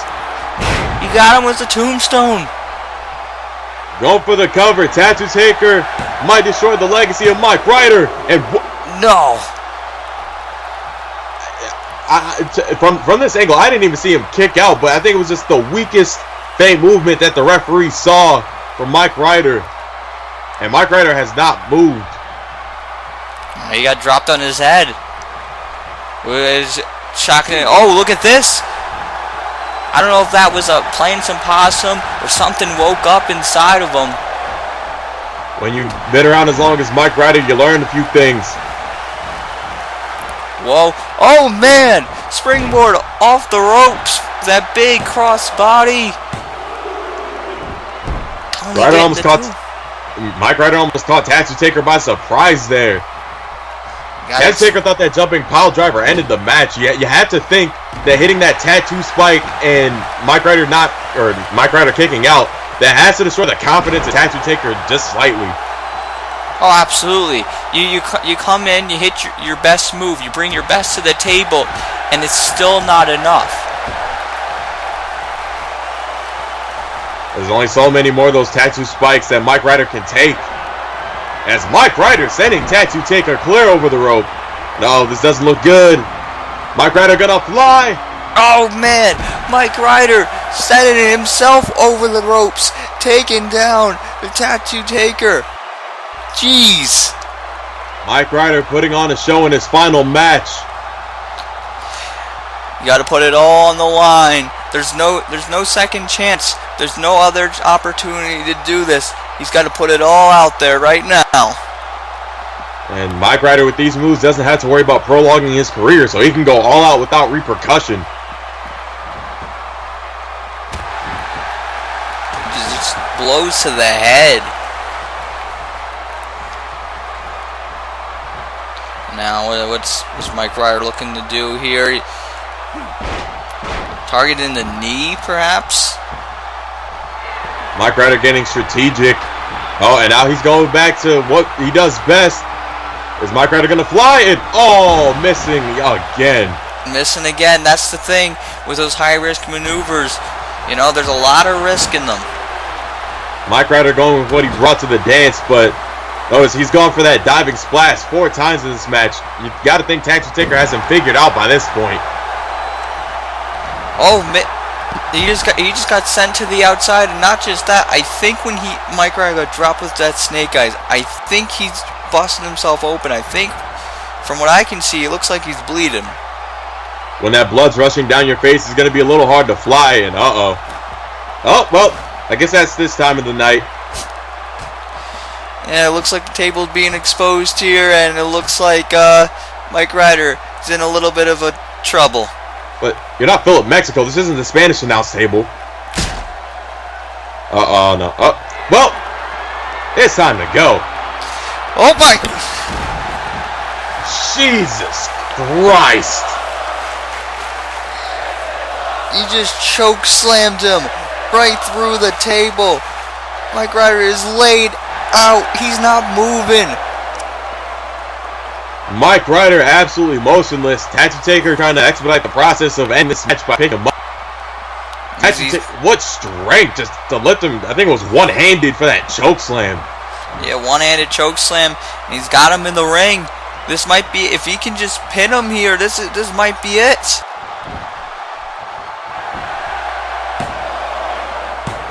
Two, and no! Referee signaling 2. Mike Ryder showing enough feint movement to satisfy for a kick out. But notice the strength in the kick out attempts as just drained significantly as this match goes on, as Tattoo Taker continues to hit high impact move after high impact move. Uh-oh, look at this. He's got him. Choke slam from the top rope. The power of Tattoo Taker. Mike Ryder is no small man. 1, 2, and oh, again, only a 2.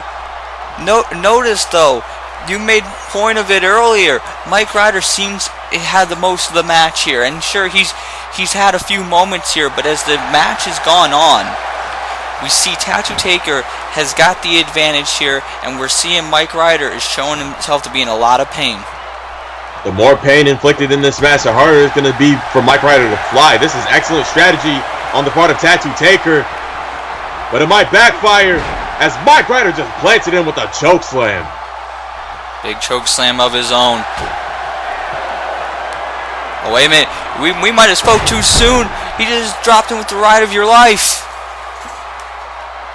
And that has ended the match. That has won Mike Ryder many matches in the past. But will it win him his final match against Tattoo Taker? We're about to find out right now. He got him. Is this it? Oh my goodness. Only a 2. Philip, I am in shock. Mike Ryder just unleashed his best move on Tattoo Taker in what has been a long, grueling match, and Tattoo Taker still having the energy to kick out. But the resilience of Tattoo Taker is what has made him a multi-time world champion, and from personal experience, one of the most feared individuals in the AWF locker room. Oh, absolutely. And now, Ryder, what's he got him? He's got him up. Just big scoop slam. The legs of Taker hitting the ropes. Now these guys are at a point where you wonder, what do you got to do now? Now, Mike Ryder go for a chokeslam attempt. Tattoo Taker having other plans. Certainly, yeah, other plans there. And now, oh man, he's got him up.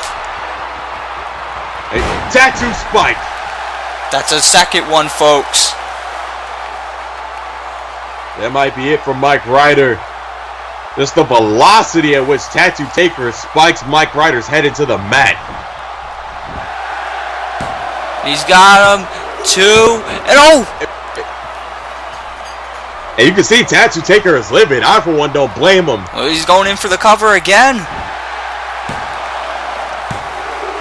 And I mean, I don't think that pinning him again was smart if he kicked out at 2 the first time, but I think that's just Tattoo Taker being in disbelief. And Mike Ryder right back to his feet.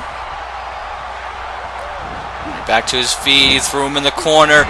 Here comes Mike Ryder. This is why he's undefeated here. This is why he's been so successful.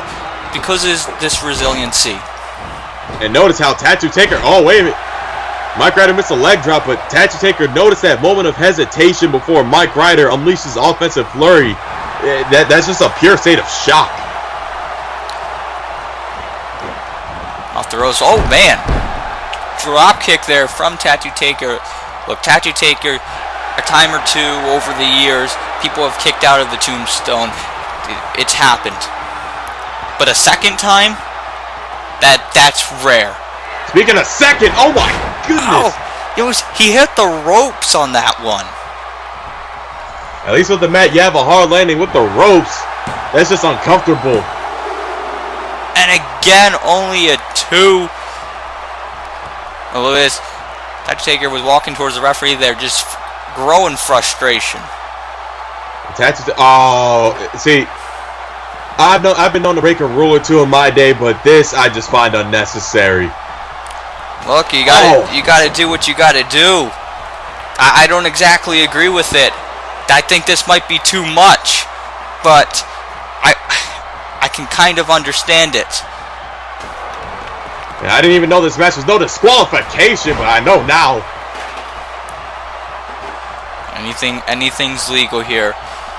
And look, oh my goodness, now he's just looking. I wonder if he. Now I'm starting to wonder if the point of this is to do what you gotta do, or if it's just to punish. I mean, if it's no disqualification, I take back my stance earlier. It's perfectly legal. You have to do what you have to do to win. Tattoo Taker well within the rules. He's down. Oh no, he's going for the chair again. And oh my goodness. As these chair shots just get more difficult to watch, but this is a move of desperation on the part of Tattoo Taker. He's hit the tattoo spike multiple times, and he's just battering Mike Ryder. He's just beating the hell out of him. Look, it's legal. I understand it, but it doesn't make it any easier to watch. Well, Tattoo Taker went for plan A and that didn't work, but this is plan B right on the chair. Look, as successful as Mike Ryder's been over the years, this is still a man who he's much older now. And to be able to take this, oh wait! He was able to get out of that attempt. Mike Ryder fighting for his career, fighting to walk out on a high note right in your life. Somehow, some way, he was able to get it. He was able to get a second one. Perhaps a desperation move, but it might have been the move he needs to get the win. Mike Ryder needs to end this match now. Oh, wait a minute. He's looking for payback.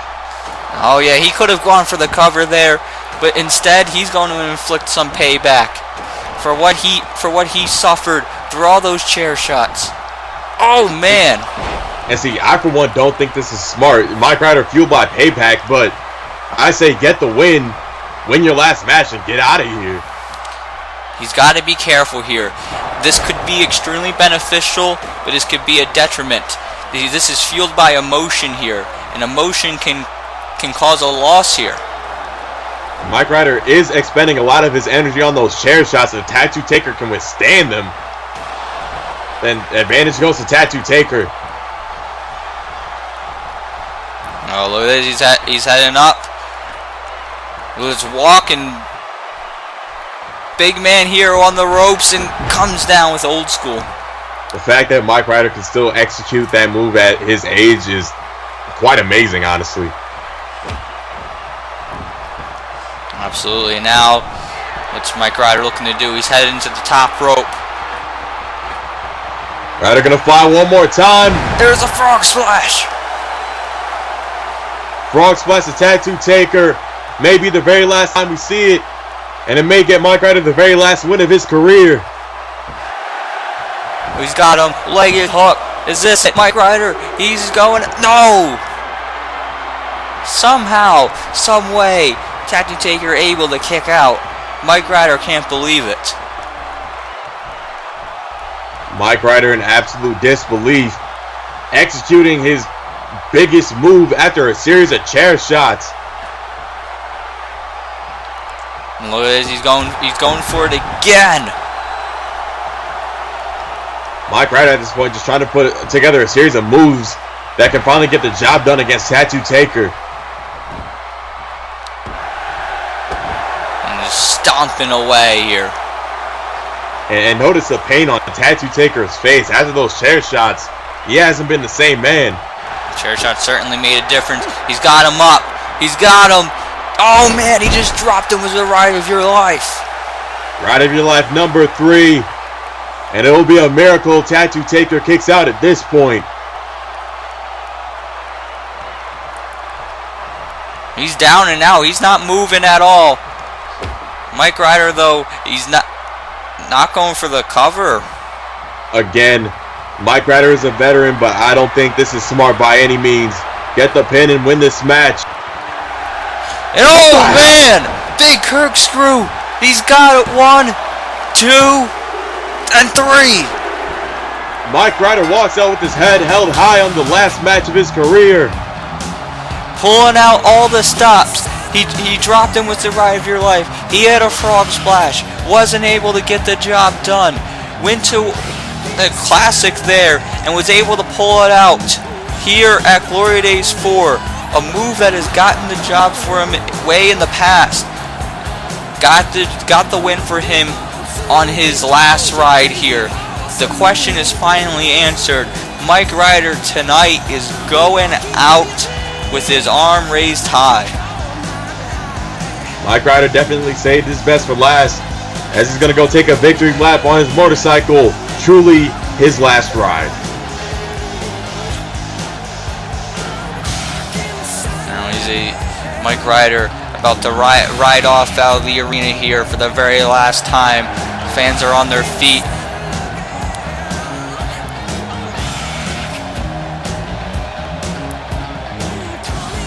And there he goes out with his arm raised.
Ladies and gentlemen, it is now time for a Hell in a Cell between two former Kings of Call members.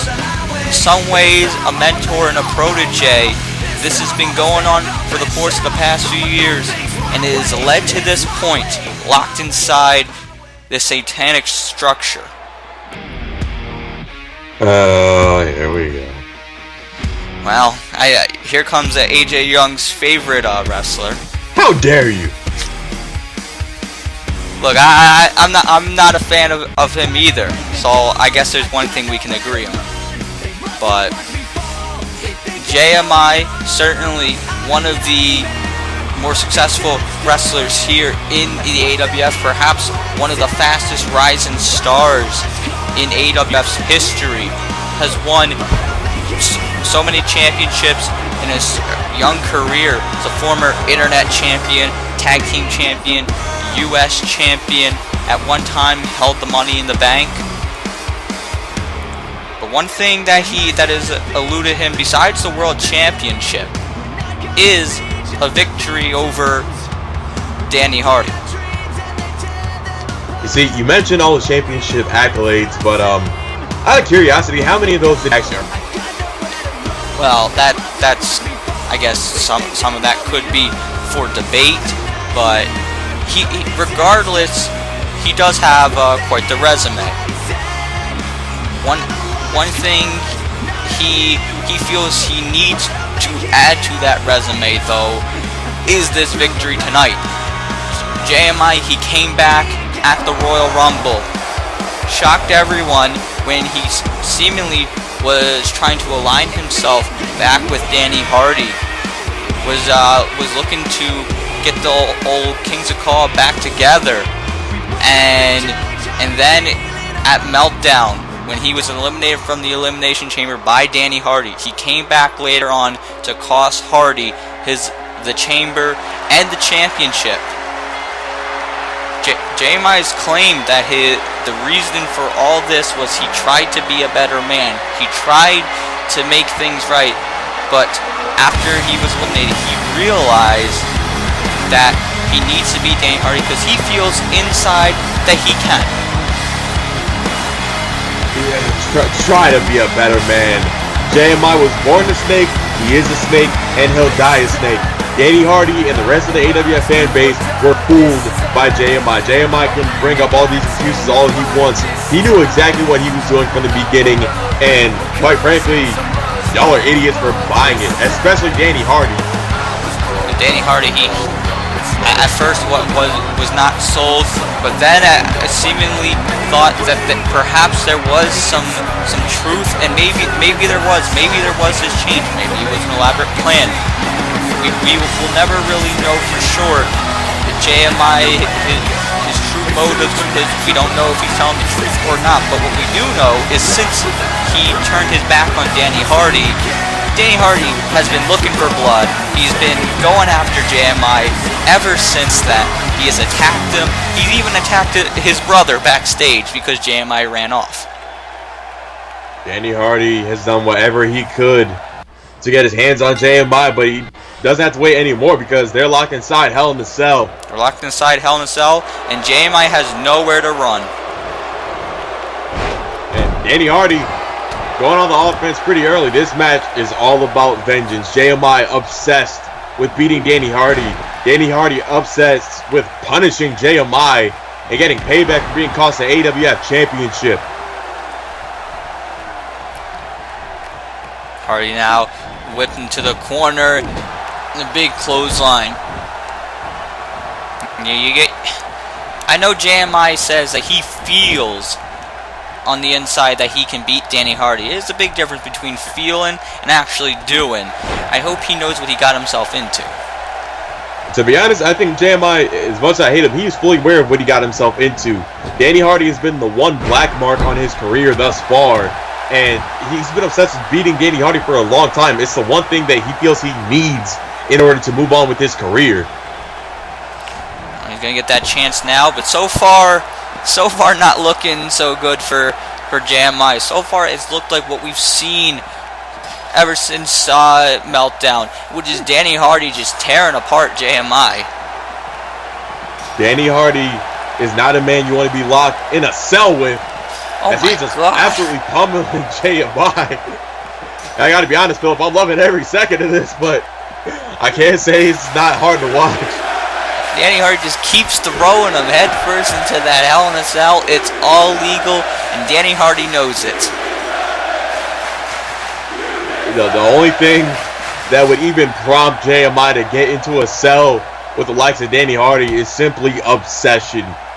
JMI feels he needs this win and is willing to put himself through whatever damage necessary to win the match. Well, I hope he's willing to go through this. Oh, well, hopefully he has good health insurance.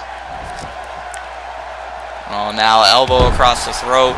Danny Hardy heading back into the ring. So Danny Hardy has definitely made some use out of that Hell in a Cell. Oh man, dropped him with the deep six.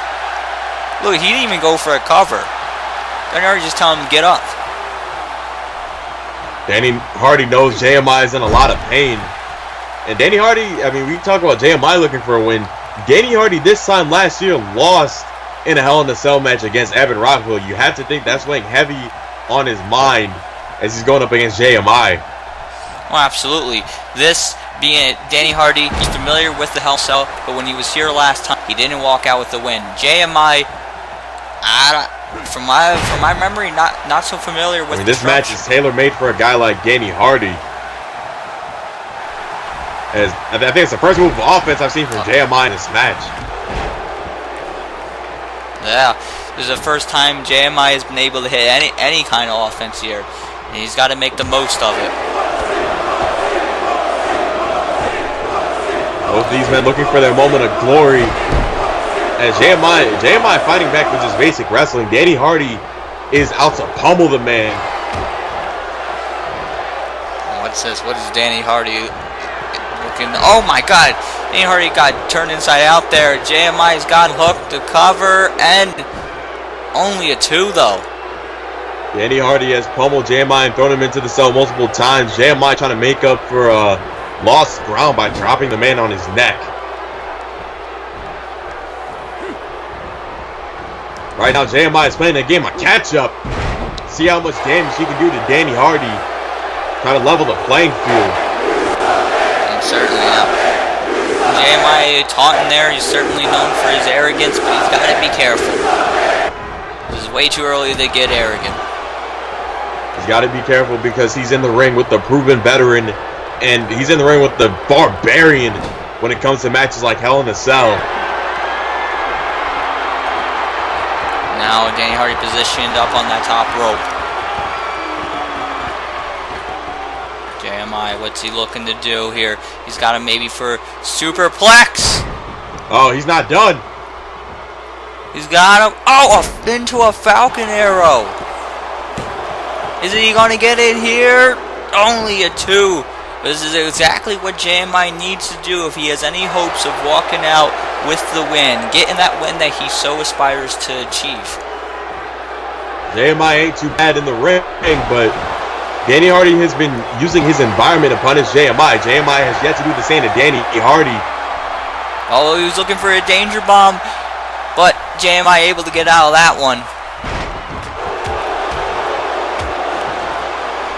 JMI, he sensed trouble. He knew if Danny Hardy got that, that could have been it. And wait, speaking of that, oh my God! Is he gonna get it here? JMI!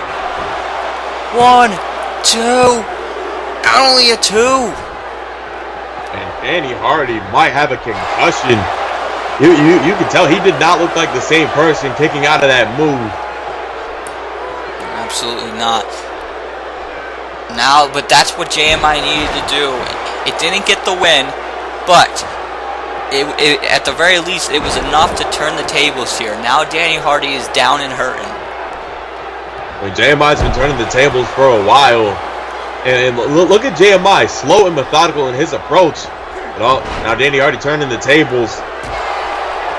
And Jesus Christ, there goes JMI.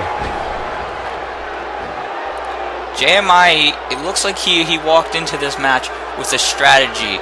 Danny Hardy's strategy simply seems to be just hit hard. I was just going to mention, it's a difference of philosophy in this match. JMI not used to being in the cell, so he's going into this match treating it like any other wrestling match. Danny Hardy is using his environment to his advantage. As you can see, throwing him repeatedly into the cell. If JMI has any shot of winning this match, he needs to keep this match in the ring.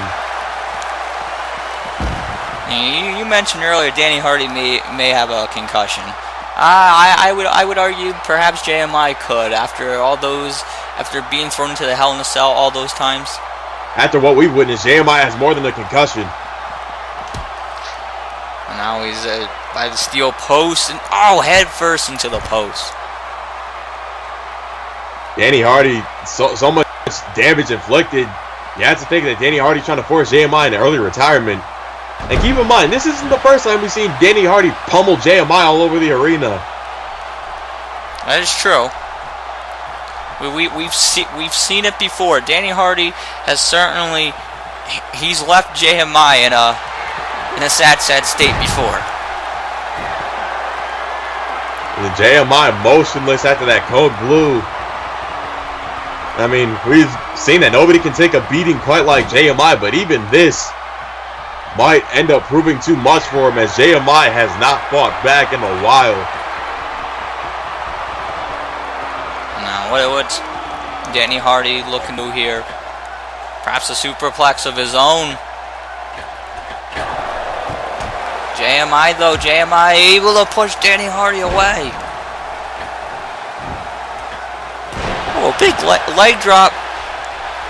A little different here, but you do what you gotta do. Is he? No! Super leg drop of doom does not win the match. Like I said, JMI being smart, keeping the match inside the ring.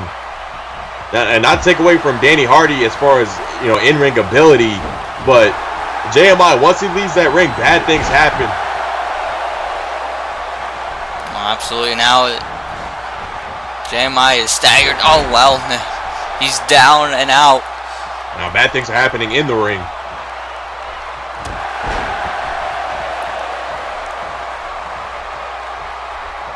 Danny Hardy was throwing him back first into the corner. Just remember, that time away that JMI was gone from the AWF, the reason for that was because of Danny Hardy. Uh-oh, he might be spending some more time away if he hits this.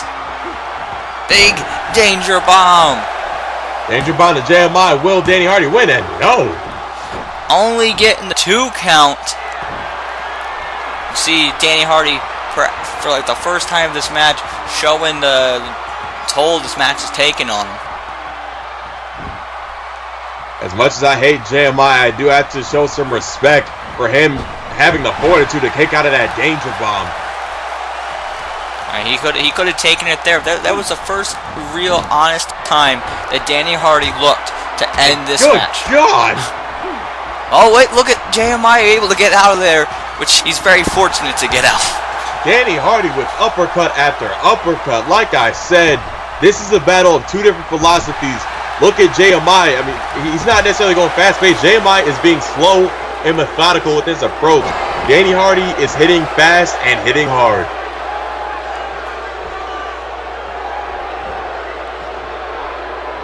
Now, JMI, what's next in the plan here? Oh my goodness! JMI has been targeting the head neck area of Danny Hardy's entire match. Oh, I guess that wasn't enough to keep Danny Hardy down, though. And how many uppercuts are we going to see JMI take? I'm enjoying every one of them, but Jesus, he's been hit with a lot. Danny Hardy just unleashing them here. And now, oh, here's something different. Here's a nice chop. And notice how he's not even letting JMI have a second to breathe. It's just picking him up and knocking him right back down. You know, Danny Hardy's been waiting a long time for this. Ever since he was screwed out of the AWF Championship, he's been looking forward to this. Yeah, that's the thing, that Danny Hardy's coming out even more intense because he made the mistake of trusting JMI twice, and he knows it. JMI just got dropped on the floor there after that drop kick. Now Hardy, I don't know what he's looking to do here. Maybe just talking trash. Talking trash is probably the closest thing to a break that JMI has gotten in this match. Gives him a moment to recuperate, but doesn't look to be doing so well for him as Danny Hardy is back on the attack. Thrown across the side of the ring there. As now these guys in the corner by the cage, and that usually is not a good sign for JMI. JMI back on the outside where he's at a complete disadvantage. JMI needs to start unleashing his aggressive side if he's going to have any chance of beating Danny Hardy. As Danny Hardy with right hand after right hand. Just repeatedly punching him anywhere and everywhere. Just closed fist after closed fist. JMI is taking so much punishment, and he has to have a concussion. There's no way he doesn't have a concussion. Especially after getting punched in the side of the head over and over again. That's a lot of head trauma for one man to take. Well, if he doesn't already have a concussion, I think Danny Hardy's going to make sure he has one. You introduce those steel steps. They're in the ring now. Danny Hardy going over. Oh, geez, hitting that post and into the cage. If the medical staff isn't going to be occupied with anybody else tonight, they're definitely going to be occupied with JMI. Uh-oh, I have a case in point. Oh my goodness! Boot to the side of the head.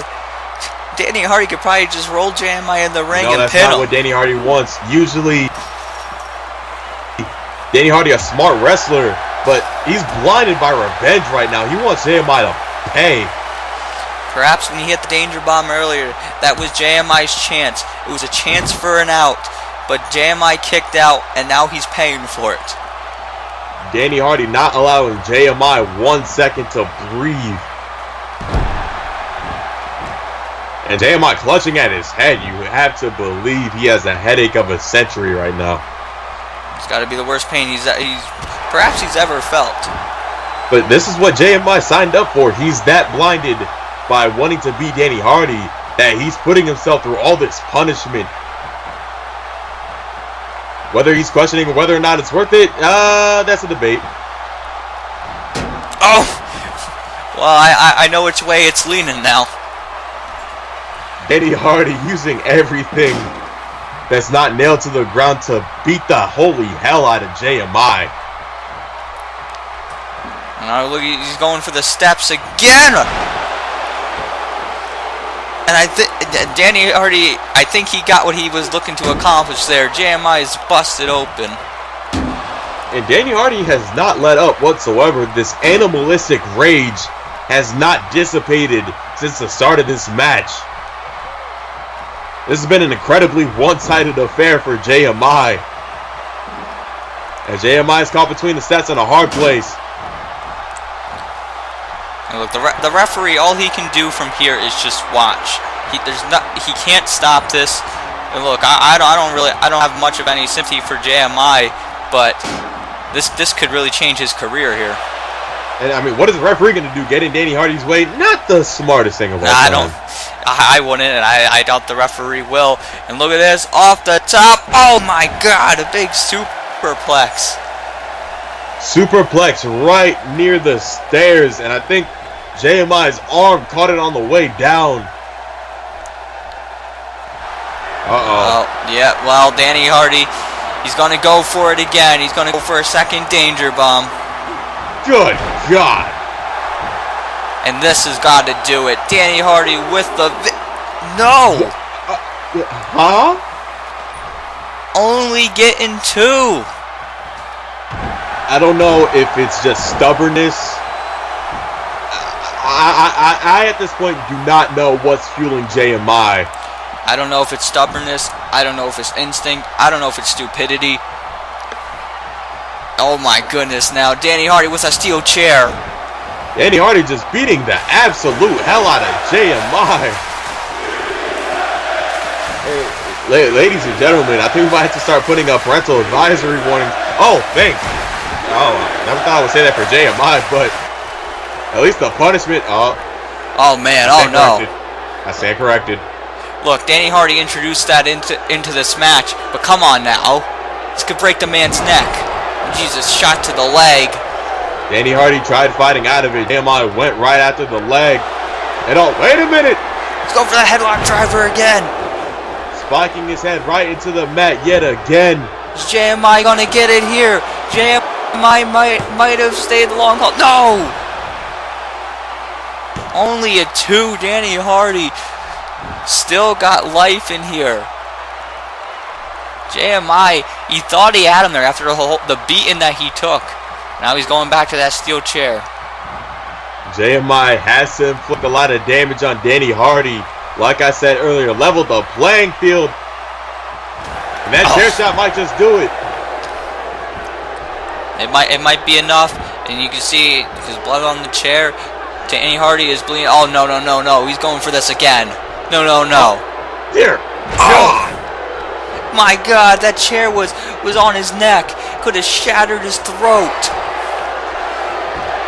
Danny Hardy. Oh, wait a minute. JMI, third headlock driver. He got him. Now he's gonna roll him over. Is he gonna get it? Is he gonna get this win that he feels that he can get? He got it. Ladies and gentlemen, I am in utter shock. I hate JMI with every fiber of my being, but the fact remains, JMI just got the biggest win of his career. He got the biggest win of his career here at Glory Days 4. He said he could do it. He said he knows he could beat Danny Hardy, and by any way that he could, with using that chair to his advantage. Like it or not, JMI did what he said he was going to do. I brought a missile to a gunfight. Don't test me or I just might go through like Casper, then erase you from the hard drive.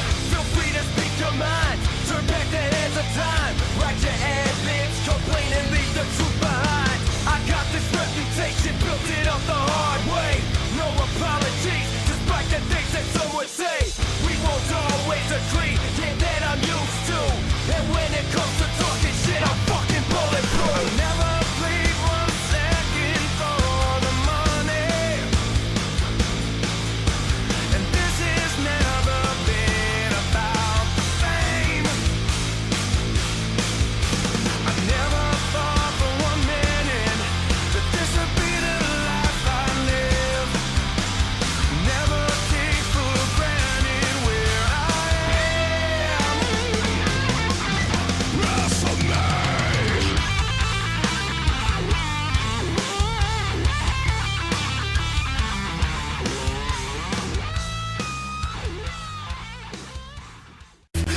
Coming up next, it will be Fisk versus the Alex Enterprise.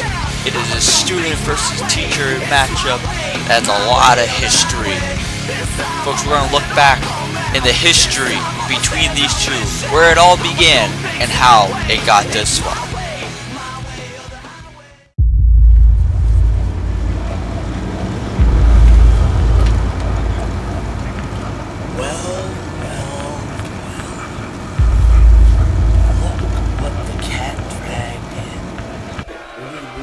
Member of the AWF Enterprise, the Punisher, Fisk. Hey, he's my Buffalo boy. But the AWF Enterprise, overall as a group, I will include Fisk in that group. It will be a 4-person group in my mind.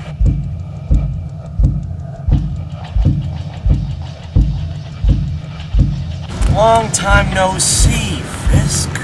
I know the real you, man. And you, deep down inside that heart of yours, are the Punisher. You destroy anything in your path. What happened? Where's that fire, huh? Where's that fire? What?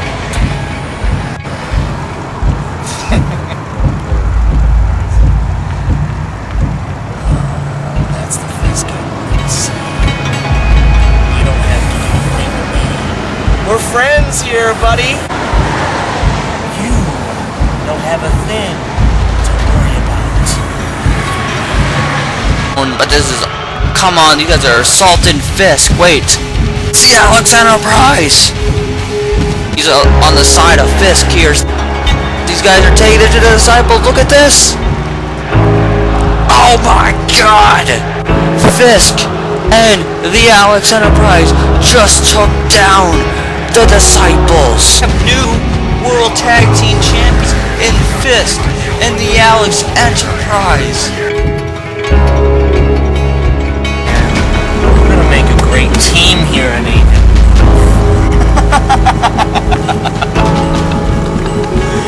I'll see you, buddy. Just gonna go make that much needed tag here. What's Alex? Alex saying something to Fisk. Whoa, wait, what the hell's going on? The Alex Enterprise just hopped off the apron.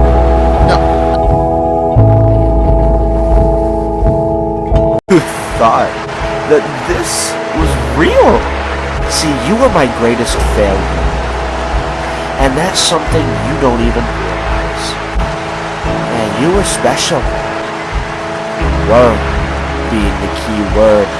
I won the tag team titles with you just to give you something to be happy about. The Alex Enterprise works best alone. So when you cost me my AWF title match, when I told you specifically to stay in the back, this is a fight I must go through on my own.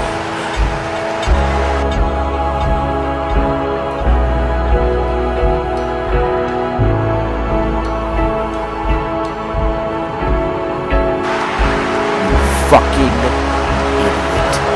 You stupid, immoral dog. You waste of space. You failure. I am your creator. You sucked me right in. And you will pay for what you did. I'm gonna make sure that blood on your hands is everywhere at the end of that match, because I will not rest, I will not stop until you are simply a pool of blood and guts, and I will be your Punisher. Accept that, bitch. My name's Blurry Face and I care what you think. My name's Blurry Face and I care what you think. Wish we could turn back time to the good old days when the mama sang us to sleep, but now we're stressed out. Wish we could turn back time to the good old days when the mama sang us to sleep, but now we're stressed out. Don't have a Fisk.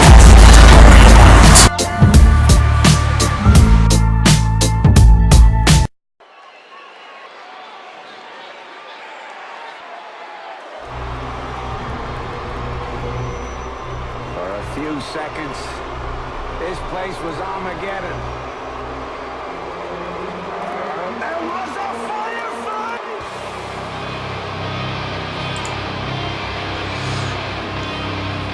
Ladies and gentlemen, it is now time for yet another war here between two men who have nothing but hatred for each other, but at one point the relationship was completely different.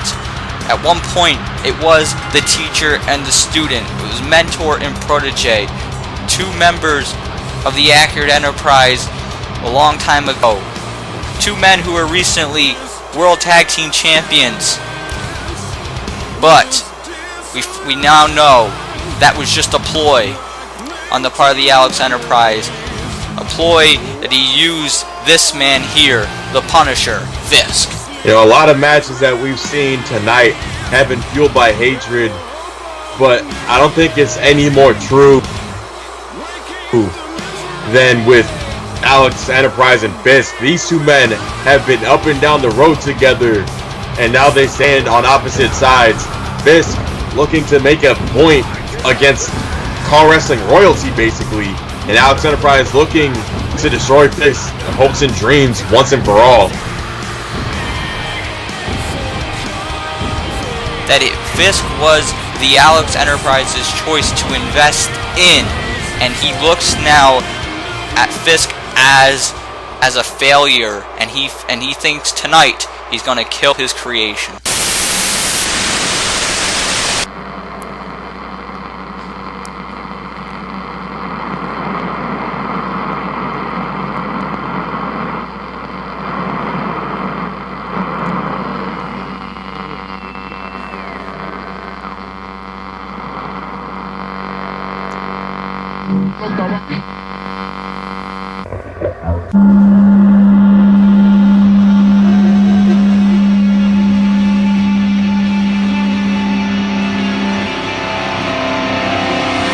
We await the arrival of the Alex Enterprise.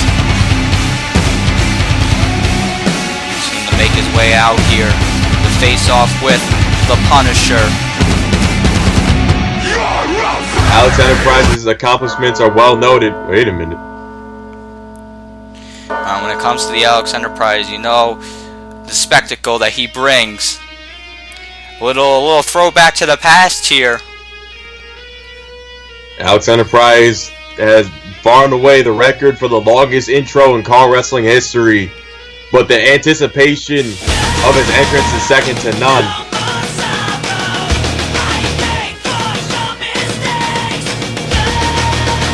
Back to a message that we know that has been here for a long time. We know this has been Alex's motto all the way to this day. He's going to bring that funarchy that he tried to put onto Fisk, that he tried to teach him the ways of. In some ways, some people could say the Alex Enterprise wanted to make Fisk the next the Alex Enterprise, and now we know that is clearly changed, because Fisk trying to exercise, he's got a mind of his own. The Alex Enterprise doesn't even want that. Almost as if he can't use Fisk as a ploy, if he can't use him to get what he wants, then he doesn't want Fisk around at all. Fisk is in a must-win predicament. He has to prove to Alex Enterprise that maybe he shouldn't have sold his stock on Fisk so early. That maybe Fisk can reach the heights that Alex Enterprise intended for him, and a lot more. The fans await. These two look ready. Alex looks relaxed. And here we go. These two are about to collide here. And here comes Fisk. Both men as Fisk running Alex Enterprise over. Both men participating in their first ever Glory Days match. First chance for both of these guys on the big stage here. Now in the corner, and Fisk with these blows to the Alex Enterprise. And you had to expect this, that Fisk was going to come out of the gate swinging, but dear God!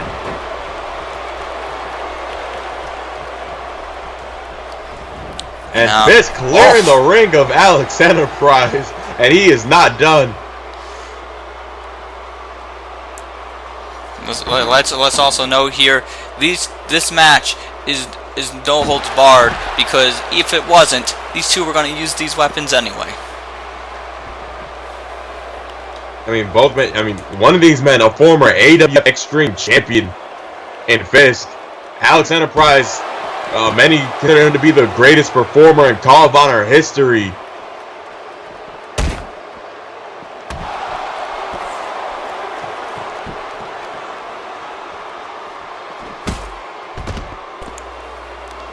Fisk now looking into the ring, looking for something else to bring to the table here. And that's a steel chair. We've seen this used many times tonight. Alex Enterprise looking to be the next victim. Oh wait, Fisk waited a little too long, and now Alex Enterprise swatting the chair out of his hand. Shot block. He knows exactly what Fisk would have done with that. He doesn't want to be victim of that. I mean, who would want to be? Those steel chairs hurt. Oh yeah, and certainly tables as well. Yeah, not the softest things in the world. Now Fisk is down as Alex has a table in the ring. Alex looking for something. He's got I think it's a kendo stick. And they're going right after Fisk, swinging and hitting Fisk over and over again with that kendo stick. And let's remember, this all started with these two when they met back here. Oh, hold on, wait a minute, look at this. Oh, kill switch on the floor. It ain't time right now for story time. I was going to talk about how this all started, but the Alex Enterprise looking to create a different story here as he's exposing the announce table. Yeah, sometimes we're going to have to delay story time a little bit. Now, what is Alex planning to do here? Just dragging Fisk towards the table to do with? I don't know. I mean, it's quite obvious what he's planning to do. He takes the table apart. Fisk is going through that thing. I can't even say think correctly. Whatever. Oh, well, I don't know. If Fisk has any say, he's going to try and prevent that. With this choke slam on the floor. You may be right, Philip. Fisk might be the one to put Alex Enterprise through that thing. What poetic justice would it be for Alex Enterprise to go through the table he dismantled? Oh, speaking of which. I think Fisk might have that in mind. Well, this should be fun. Oh my goodness, he's got him up. He's gonna put him through. Oh my god. Fisk just dismantled the Alex Enterprise right before our very eyes. The Alex Enterprise is laid out, and look, Fisk not even gonna let him just lay there. He's throwing him in the ring. And why let him lay there against a man like the stature of Alex Enterprise? You cannot give him any seconds to catch his breath. Now he gets to his feet as Fisk has got him. There's a suplex. Fisk just looking down at his former mentor. Alex has to find a way to outsmart Fisk. Fisk is fueled by rage. People fueled by emotions are prone to make mistakes. Alex Enterprise has to use that to his advantage. There's a table in the corner. I sense some dangerous things are about to come. But then again, Fisk might just like kicking the hell out of Alex. When it comes to dangerous intentions, you gotta believe that that's Fisk's game. He's looking to punish Alex any way he sees fit.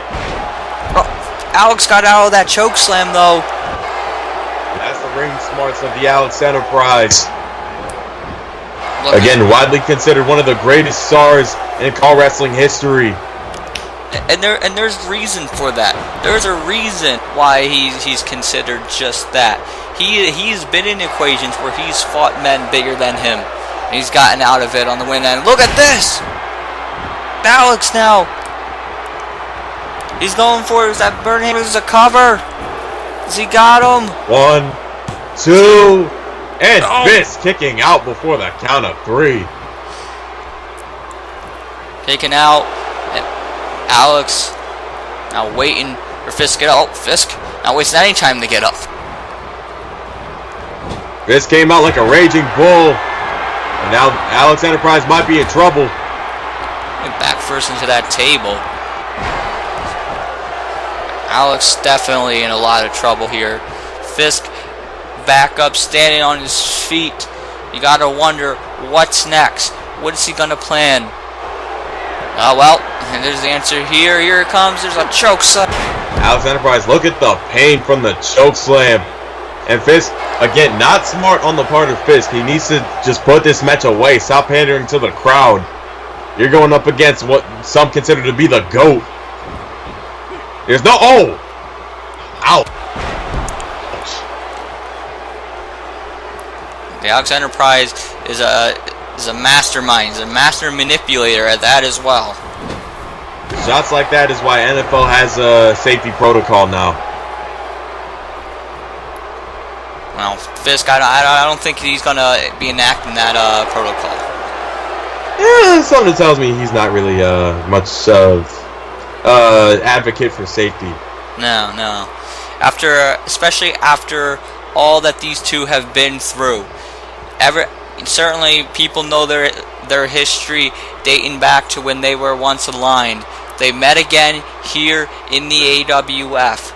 And at the time, the Alex Enterprise, he seemed to lend a helping hand. People told him not to trust him, and Fisk, he did. And look at where they are now. He's getting hit in the head with a chair by him. He trusted him because he remembered the early days. He thought the Alex Enterprise had his back, but turns out this whole time it was just to try and get the Alex Enterprise some gold here. They won the tag titles together. Just so Alex said, just to keep the Fisk happy, but he wanted the AWF title, and when that chance came, Fisk accidentally cost him the match, so the Alex Enterprise kicked him to the curb. Fisk paying dearly for trusting the Alex Enterprise. Alex Enterprise is a master manipulator. You simply cannot trust him. Now a sledgehammer in hand. Fisk is taking a beating here, and this is exactly why. Look, when you look at the on paper here, and you see definitely with these two individuals, yes, Fisk has got the size advantage. Yes, he's a Punisher, but the Alex Enterprise, he finds a way. He finds a way to use his resources. Some of them being like that sledgehammer. Is he gonna beat Fisk? No. And Fisk withstanding the sledgehammer onslaught. The pain on his face as he clutches his midsection. And Fisk with the obvious power advantage, but Alex Enterprise trying to bring him down to size. He's got him up on his shoulders. Oh my God! Oh, incredible feat of strength there by the Alex Enterprise. As you can see, it took quite a bit out of Alex Enterprise to execute that German suplex. Now repositioning the table in the corner. Alex Enterprise looking for a bit of payback. Fisk putting him through the announce table.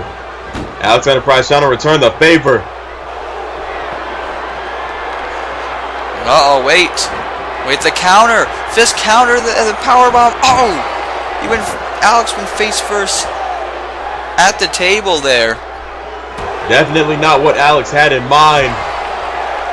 And Alex might be going through a second table very soon. Now Fisk looking to do a powerbomb here.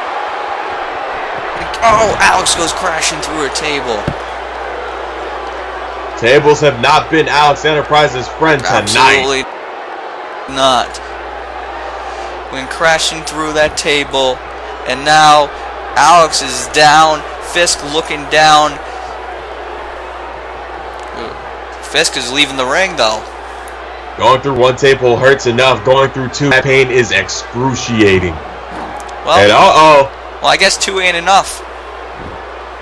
2 ain't enough, man. 95. Oh wait, wrong number. Well, if Fisk has his way, he might get there. A third table being used here.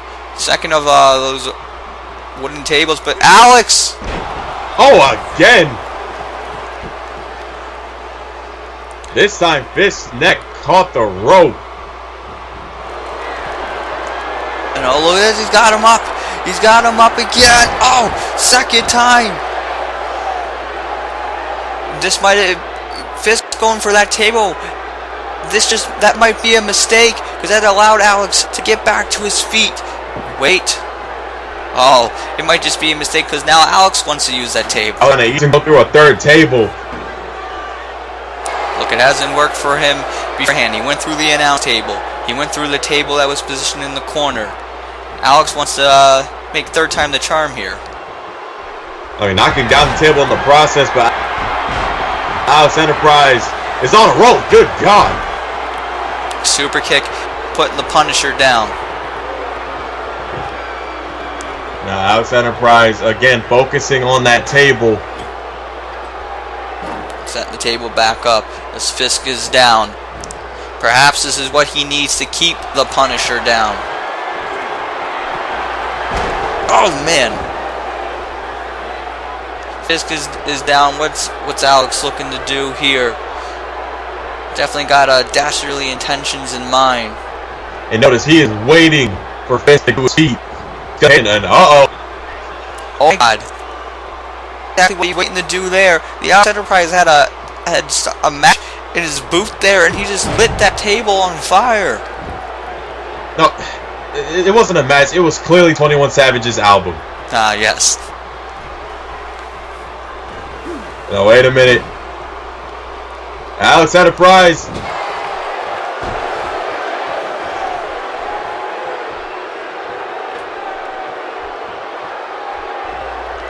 Oh, it's a DDT. DDT there. Fisk is down, and Alex knee drop to the face of Fisk. And oh my goodness, Look at Alex Enterprise stopping Fisk, but look where Fisk is located, right on that sledgehammer. Yeah, right underneath that, right on top of that sledgehammer. And it's now Alex, look, he's kicks to the head. Fisk may be wearing a mask, but he's got an exposed area that the Alex Enterprise is trying to make covered with blood. This is going to need a lot of medical attention after this mess. That cut is deep. You're going to need a lot of medical attention if he gets burned through that table. Alex Enterprise trying to shorten the man's career. It's more than just a simple feud based off of respect. This is two men fueled by vengeance, greed, and the hunger to beat the other. He doesn't just want to shorten his career. He wants to straight up end it. He said he wants to be the destroyer. He wants to kill his creation. Alex Enterprise is known for taking down and taking out the careers of very talented individuals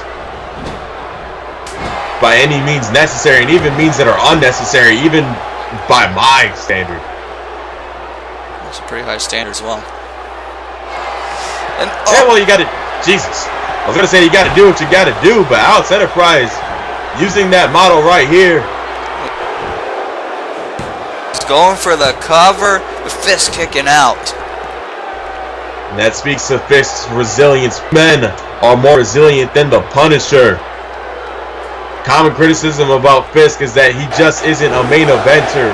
Fisk trying to prove the doubters wrong against Alex Enterprise. You know, perhaps if he can't get the win here, that statement could be true.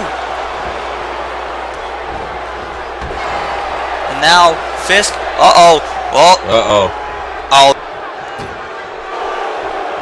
no, oh man, Papa Power! Oh my goodness!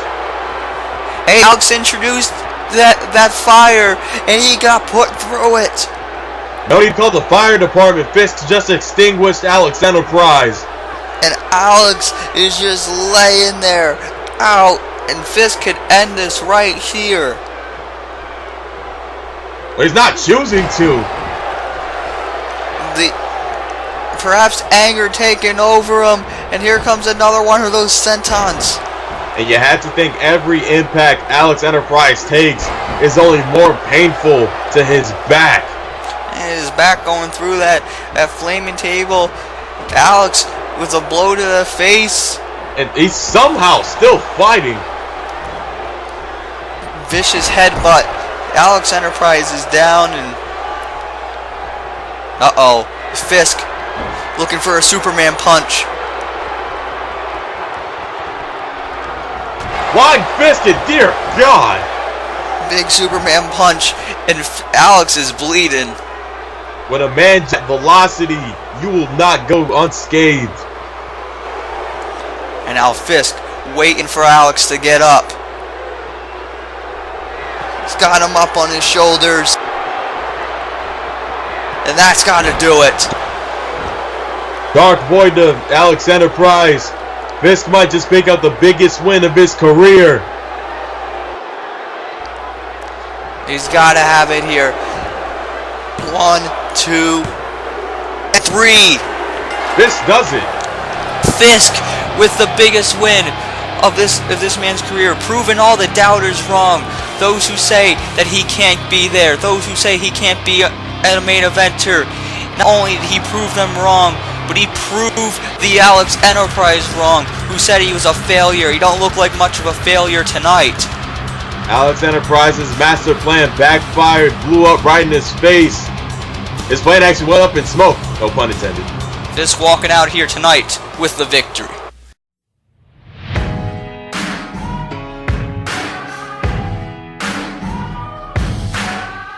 There's a moment in your bones when the fire takes over. Blood is running, heart is pumping as the battle gets closer. They can say what they want now, 'cause we'll be screaming out, we can be heroes everywhere we go. We can have all that we ever want. Swinging like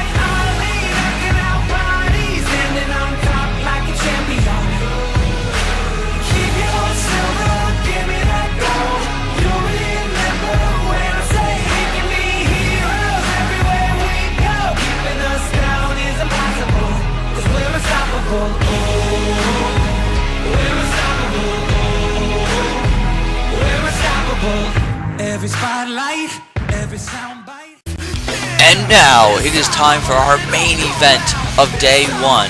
Dr. Steven Syntax defends the AWF World Championship against Shawn Riley. Folks, this has been months and months of waiting, and it is finally here. But first, let's look back at how this all began.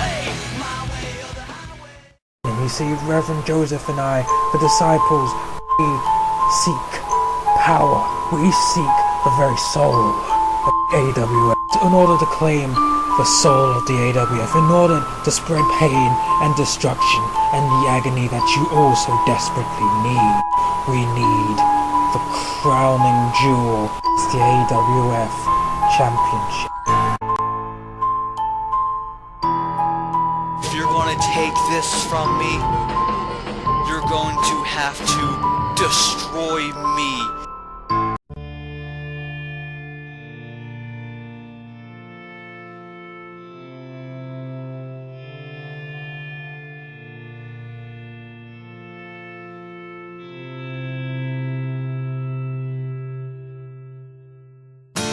Do you know what's worth fighting for when it's not worth dying for? Does it take your breath away and you feel yourself suffocating? Does the pain weigh out the pride?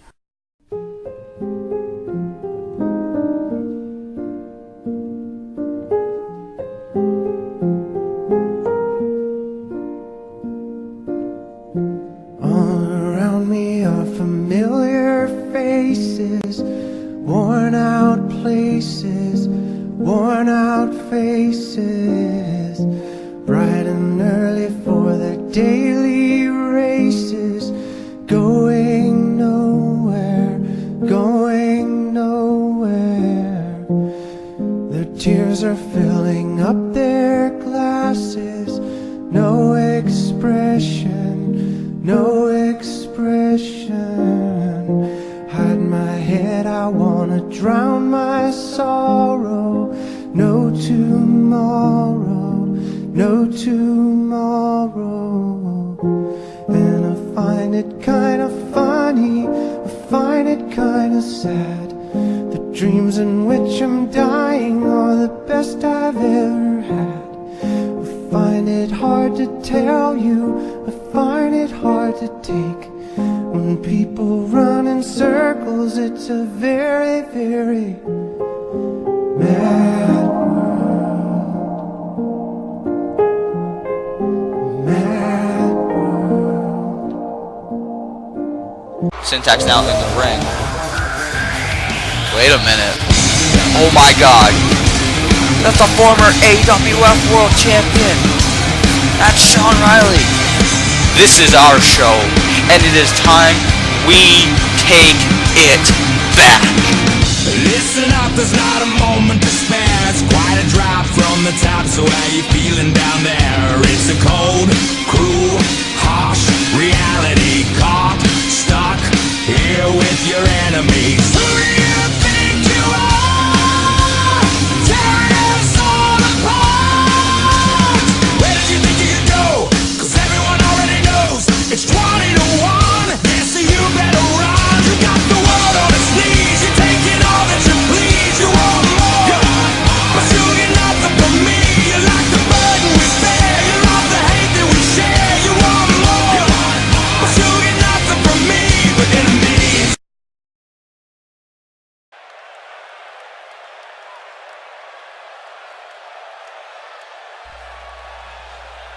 And ladies and gentlemen, it is now time for the main event of day one. This is the match that we've all been waiting for. We've had such a stacked card tonight, but it all boils down to this. The fate of Uprising will be determined. Who's going to be walking out tonight with the AWF World Championship? Will it be the man who's about to make his way out here? There he is, Shawn Riley, the man who at Glory Days 3 won his first AWF World Championship. He lost that championship back at CyberSlam to the man he faces tonight, Dr. Syntax. In position as the face of Uprising ever since he won that AWF Championship. He's been practically a world beater ever since winning that title, but he ran into a roadblock by the name of Steven Syntax and the Disciples ever since Shawn Riley has been hungry to become a two-time AWF champion.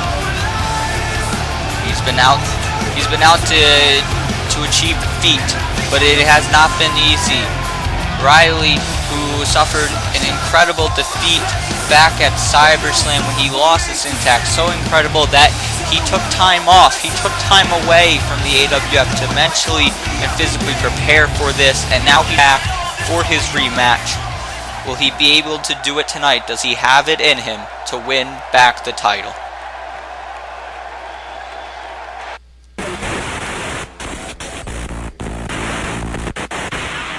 Ready or not, here we come.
Here he comes. Certainly coming at it with a big entrance here is the AWF champion, Steven Syntax, as he looks all across the arena. Certainly sporting a look we've never seen before, kind of symbolic of perhaps a Psycho Ranger. Steven Syntax channeling a different part of himself to psych himself up for this huge championship match. We've seen before in championship matches, Syntax will bring a little bit something different to the table. Maybe new music, maybe some kind of different attire. But tonight is bigger and so different than we've ever seen before. Syntax knows he has to bring this here at Glory Days 4.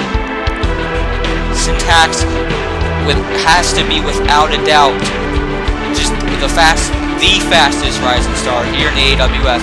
He made his official AWF main roster debut back right shortly thereafter Glory, and within a few months was world champion. And tonight, here at his first Glory Days, enters defending that title.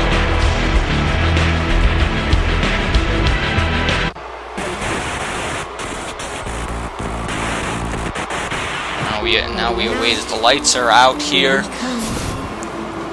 We wait for this the lights are back on. Syntax just took off that gear, that attire of sorts, that armor. He's taking it off. He's ready to go with the championship on his shoulder. Folks, this is all what it comes down to. Two of the best, the biggest stars here on Uprising, battling it out for World Championship. The theatrics are over and done with. It all comes down to who's the best.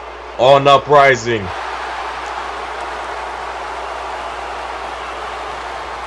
Shawn Walsh looking across the ring, hasn't taken his eyes off the champion. Same for Syntax, hasn't taken his eyes off the challenger.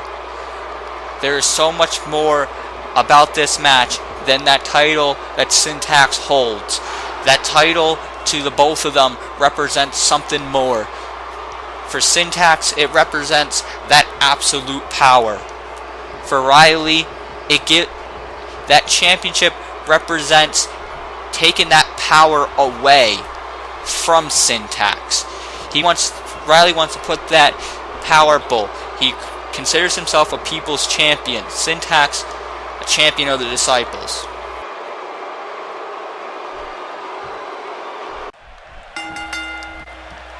Now this match is underway. Who's the face of Uprising? We'll find out here tonight. These two facing off here. Oh, Shawn Walsh not taking too kindly to Steven Syntax pointing the gun at him. Nah, doesn't like that at all. The mind games. Riley isn't having any of it tonight. Big spine buster.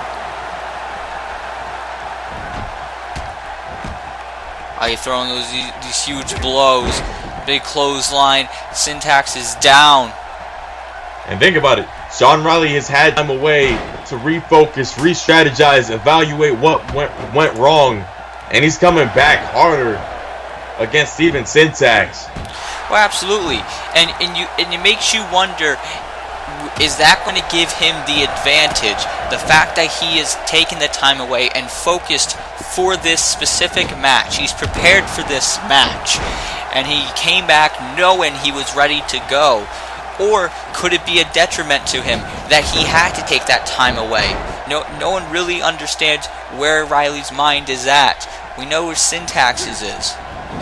I mean, Steven Syntax, unlike Shawn Walsh, has been on that daily grind for the entire season. Steven Syntax has not taken to rest. He's been a defending champion, defending against the likes of Alex Enterprise, Fisk. The list goes on and on. Absolutely. You know, it made a point when these guys first faced off. Syntax made a point of that Riley had never faced anyone like Syntax before, and he couldn't beat him. And we found out that night that he couldn't do that. Riley, since he's been back, has claimed, oh, there's a super kick, that now he knows what he's facing, and he can do it. He might do it right now with that super kick. And Steven Syntax out at 1. Syntax out at 1. Syntax, like you said, he's beaten many of men since he's won that championship when he defeated Riley for the title. He's beaten some of the best that Uprising has to offer. He can get the job done. And even when things aren't looking good for the champion, one thing he does has backup. But that backup isn't going to help him from this. He's got him in the Cobra Clutch.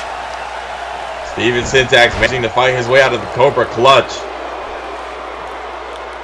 Remains to be seen tonight if we will see the Disciples, Texas Black, Reverend Joseph, whoever out here. We've seen it before with Syntax. We've seen that if he's utilized those guys to his advantage. We also know it's been a successful night for the Disciples tonight. Disciples retained the tag team titles. Texas Black, he defeated Ian Morgan earlier on tonight. Is Syntax going to be able to finish off that trilogy? As time goes on with groups, they tend to fizzle out later on in their careers on the bigger stages, but so far they're 2 for 3, and Steven Syntax looking to make it 3 for 3 with that disaster kick. Big kick is Riley trying to get to his feet. Big neck breaker by the champion. You see the course of the match has changed here into the favor of the champion. And Shawn Walsh came out swinging, but Steven Syntax so far proving too much for Shawn Walsh, and I might have spoken too soon. And never count out the challenger. Oh, big AA. Just when you think Riley's down, he has something up his sleeve. And Steven Syntax, you have to believe that Shawn Walsh was looking for that bicycle boot. And we might have had a new champion, hence why Steven Syntax doing the smart thing, getting out of the ring, getting out of harm's way. Absolutely. You know Syntax knew Riley was looking to do that. He's definitely been studying, and he knew he had to get out of the ring for his safety, for his championship. So there's nothing more dangerous than a champion in a big championship match. Steven Syntax knows in his mind this is the grandest stage in AWF history. This is the biggest show in AWF history. He doesn't want to be remembered for losing that championship. Absolutely not. He wants Glory Days to go off with him as champion, with the disciples standing tall. That's what he wants.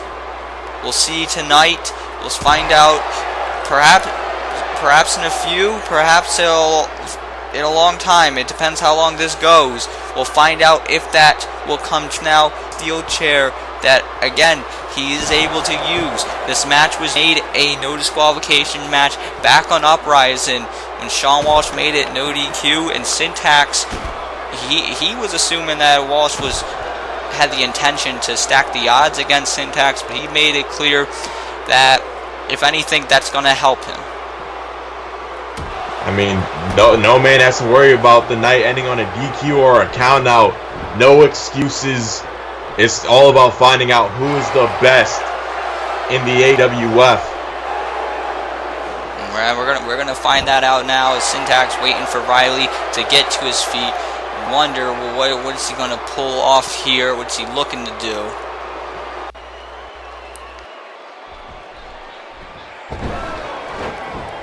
And Riley's down. Syntax heads up. Syntax gonna fly, and that's a frog splash. Will Syntax retain the AWF Championship? 2, and Riley kicking out. Riley kicking out. Syntax had him. There was that frog splash. Wasn't enough. Syntax gotta go look for something else to do here to keep Challenger down. Oh, he might have it here. He is a German suplex.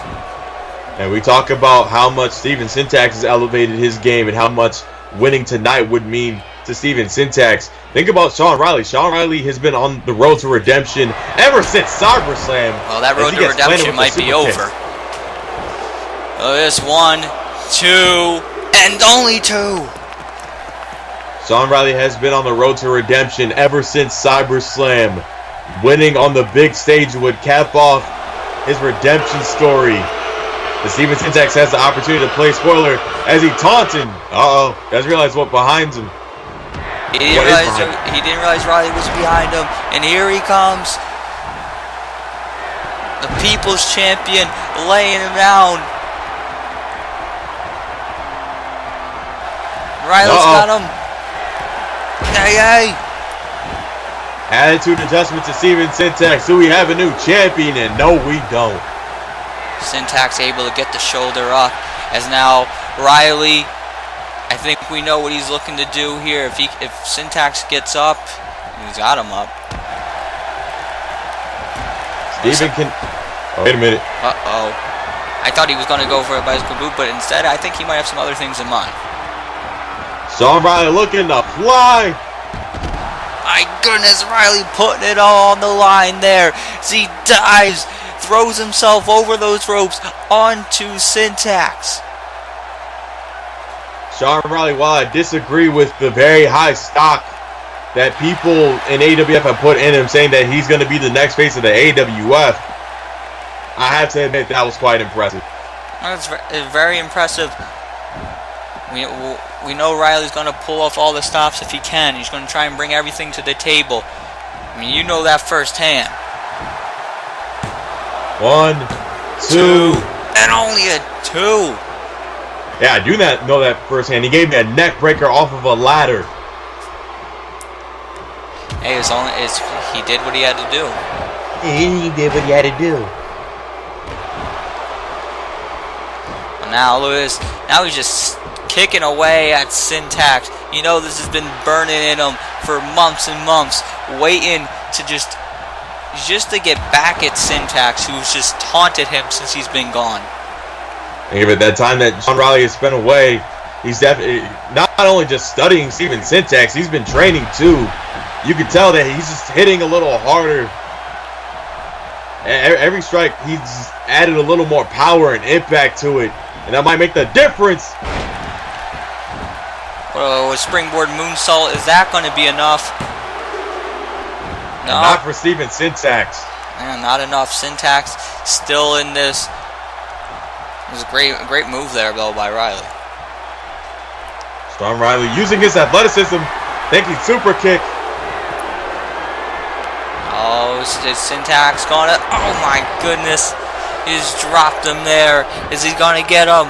After that cradle DDT. And no. No, and Syntax in disbelief. Steven Syntax has won many matches with that cradle DDT, but not proving to be the case tonight. Star press. Look, Syntax has got an incredible strike game, incredible ground game that's just choking the life out of him. When Syntax needs to, he can be very athletic. Steven Syntax, champion on the grandest stage of all time. He's in peak performance, peak condition. He's at the top of his game, and he is proving it right here tonight as he dumps Shawn Riley out to the other side. And wait a minute. Oh my God! Big spear he goes diving through the ropes, sending Riley to the floor. Both men taking pretty much the same impact from that move. But look who's standing. And, I mean, that's what you have to do in a championship match. You have to take risks that you normally wouldn't take. It's Glory Days. Steven Syntax trying to create his moment of glory here in AWF audience. He's got a kendo stick now. Oh my goodness, Riley's been laid out, and I think he's bleeding. That's the cost that it takes to win. Steven Syntax, after hitting that cradle DDT and having Shawn Riley kick out, he knew that he had to unleash Plan B.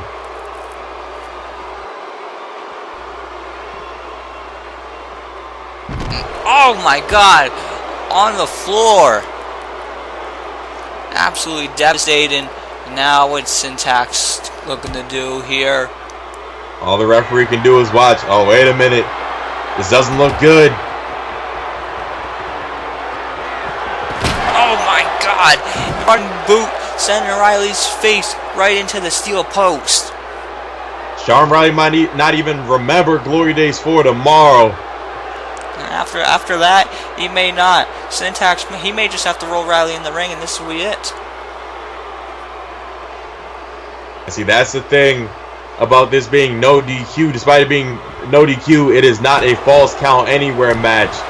Steven Syntax having to bring Shawn Riley back into the ring to win this match. Oh, Syntax heading up to the top rope. He's looking to fly. No! He missed a frog splash. But he barely missed it. Shawn Riley, just that last gasp, that last ditch effort.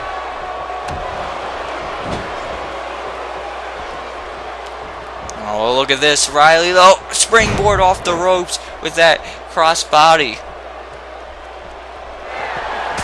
There's a super kick. Big super kick. Riley, he could have it here. He's just got to go for a cover. I think he's thinking for something else. He's looking to hit the bicycle boot. Oh, missed. Syntax moving out of the way. Dear God. Devastating kick to the back of the head.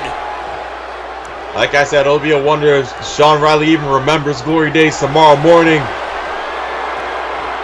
Oh man, he's dropping with the Future Shock DDT.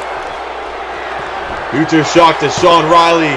Will Steven Syntax walk away with the victory? And no. He's got to do more than that. Syntax going in for the cover again. Trying to see if they get a different result. It's still the same. And when you go for a cover twice, it's just that desperation. It's that shock. It's the failure that comes to terms with the fact that you threw your very best at your opponent and they still kicked out.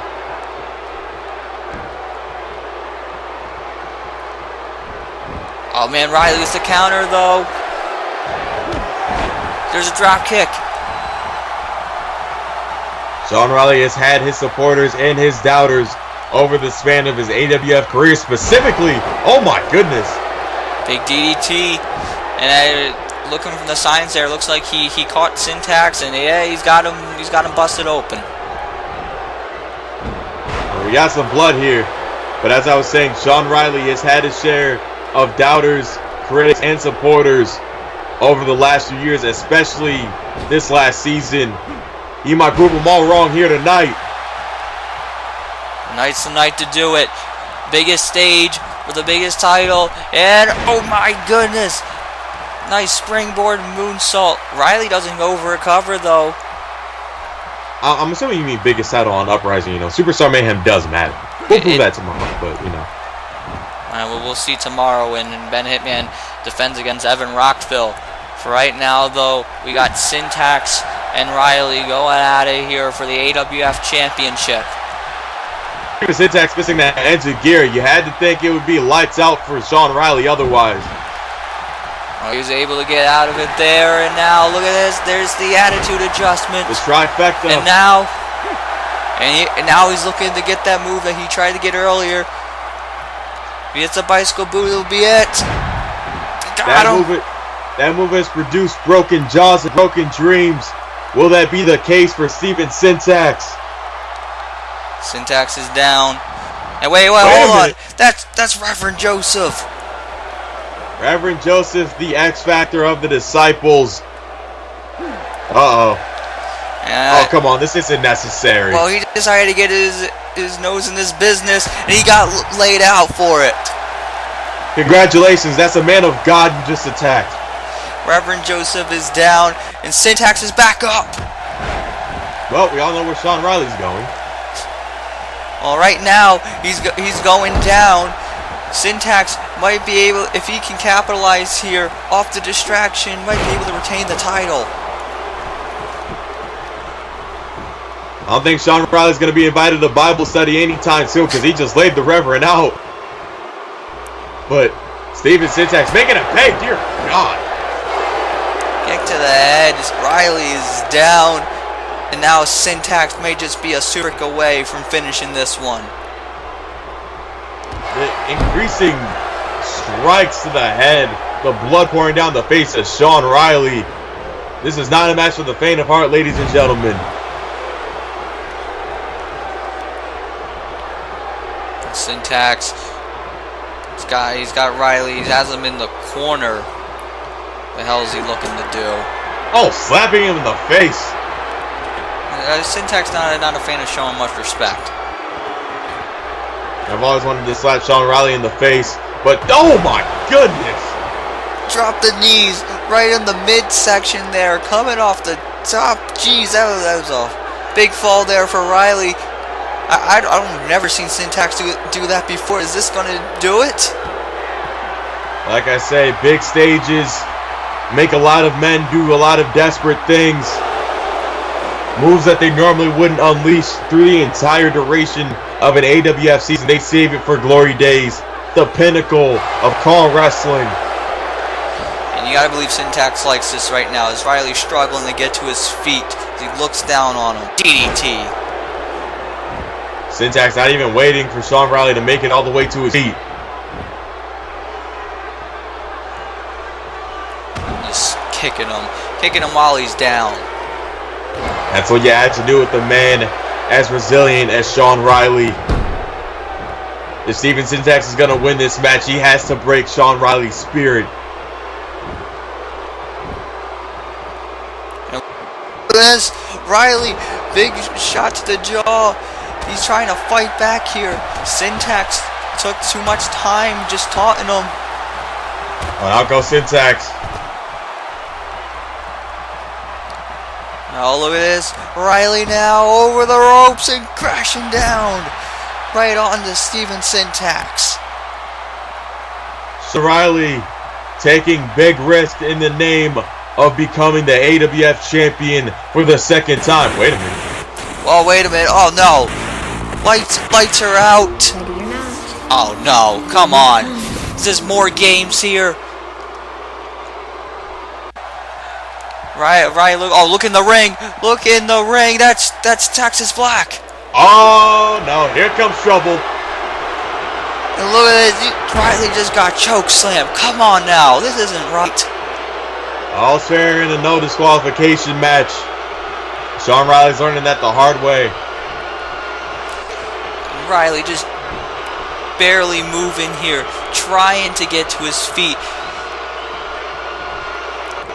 He's now Texas Black looking at him as he's setting him up. Like I said, the key to beating Shawn Riley is breaking his spirit. And Texas Black might break more than that. Oh my God.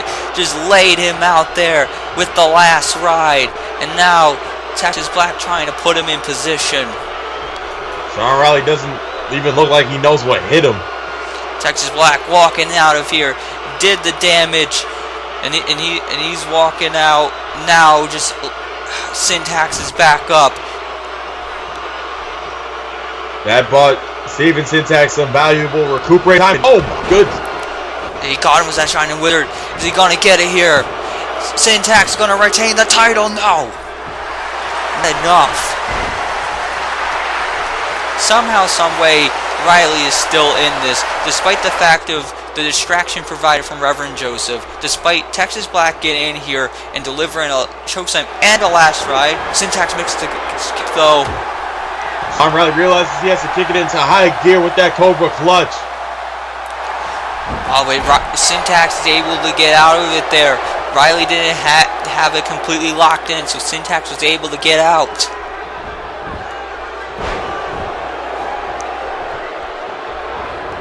Now into the corner he goes. Big stinger splash there by Riley.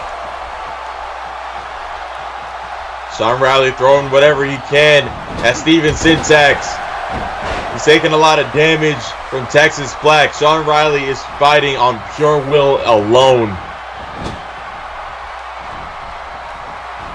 Oh, there's a comment off the ropes. Whoa, look at this. Wait a minute. Sunset flip. He might have him. Shoulders are down.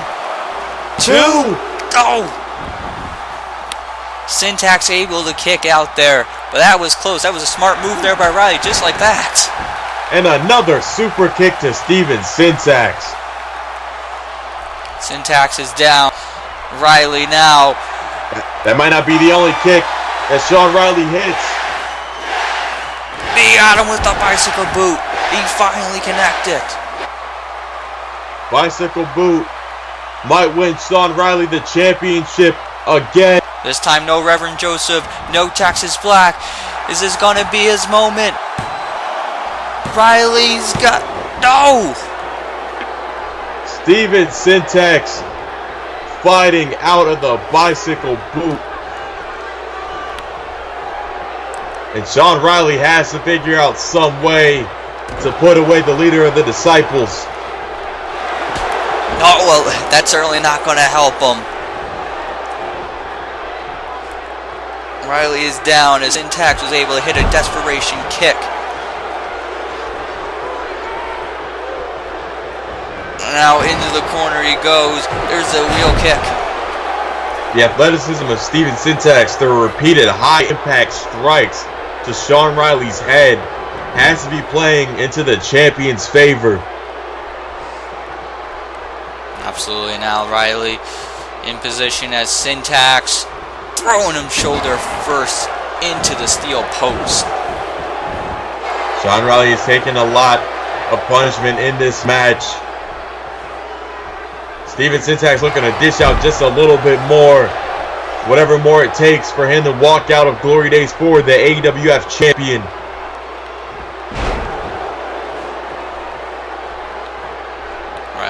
Riley now is down as Syntax waiting in the corner, perhaps looking to put the final stamp here. Shawn Riley slow to his feet. Oh, he caught him. He got him with the super kick. Shawn Riley hit plenty of those in this match. And him getting hit with that super kick from Steven Syntax being on the receiving end may win Steven Syntax the match. 2 and no. And Shawn Riley still fighting valiantly, somehow, some way. And look at the syntax. He's gonna go for it again. He got it again. Another super kick to Sean Riley. And how much is left in the tank for the former AWF champion? He's down. Syntax has got him. 2 and 3. Syntax retains. Steven Syntax pulled out all the stops tonight. He brought Reverend Joseph out here. He brought Texas Black out here. And after not just 1, but 2 back-to-back super kicks, found a way to keep Riley down. And the bigger picture, Glory Days 4, Day 1, the Night of the Disciples. Absolutely. The Disciples tonight. 3 wins tonight with the tag titles with Texas Black, and here with the AWF Championship. Steven Syntax, he goes in tonight, he comes in as champion, and he walks out with the title. He defeats Sean Riley once again here at Glory Days 4. Folks, it's been an incredible night here for Day 1. Yes, that's right, only Day 1. We got another day. We're going to send it over for Day 2 for Superstar Mayhem. We have a whole other stacked card for you for Glory Days 4. But for Day 1, I'm Philip Ontario. And for AJ Young, good night. We'll see you for Day 2.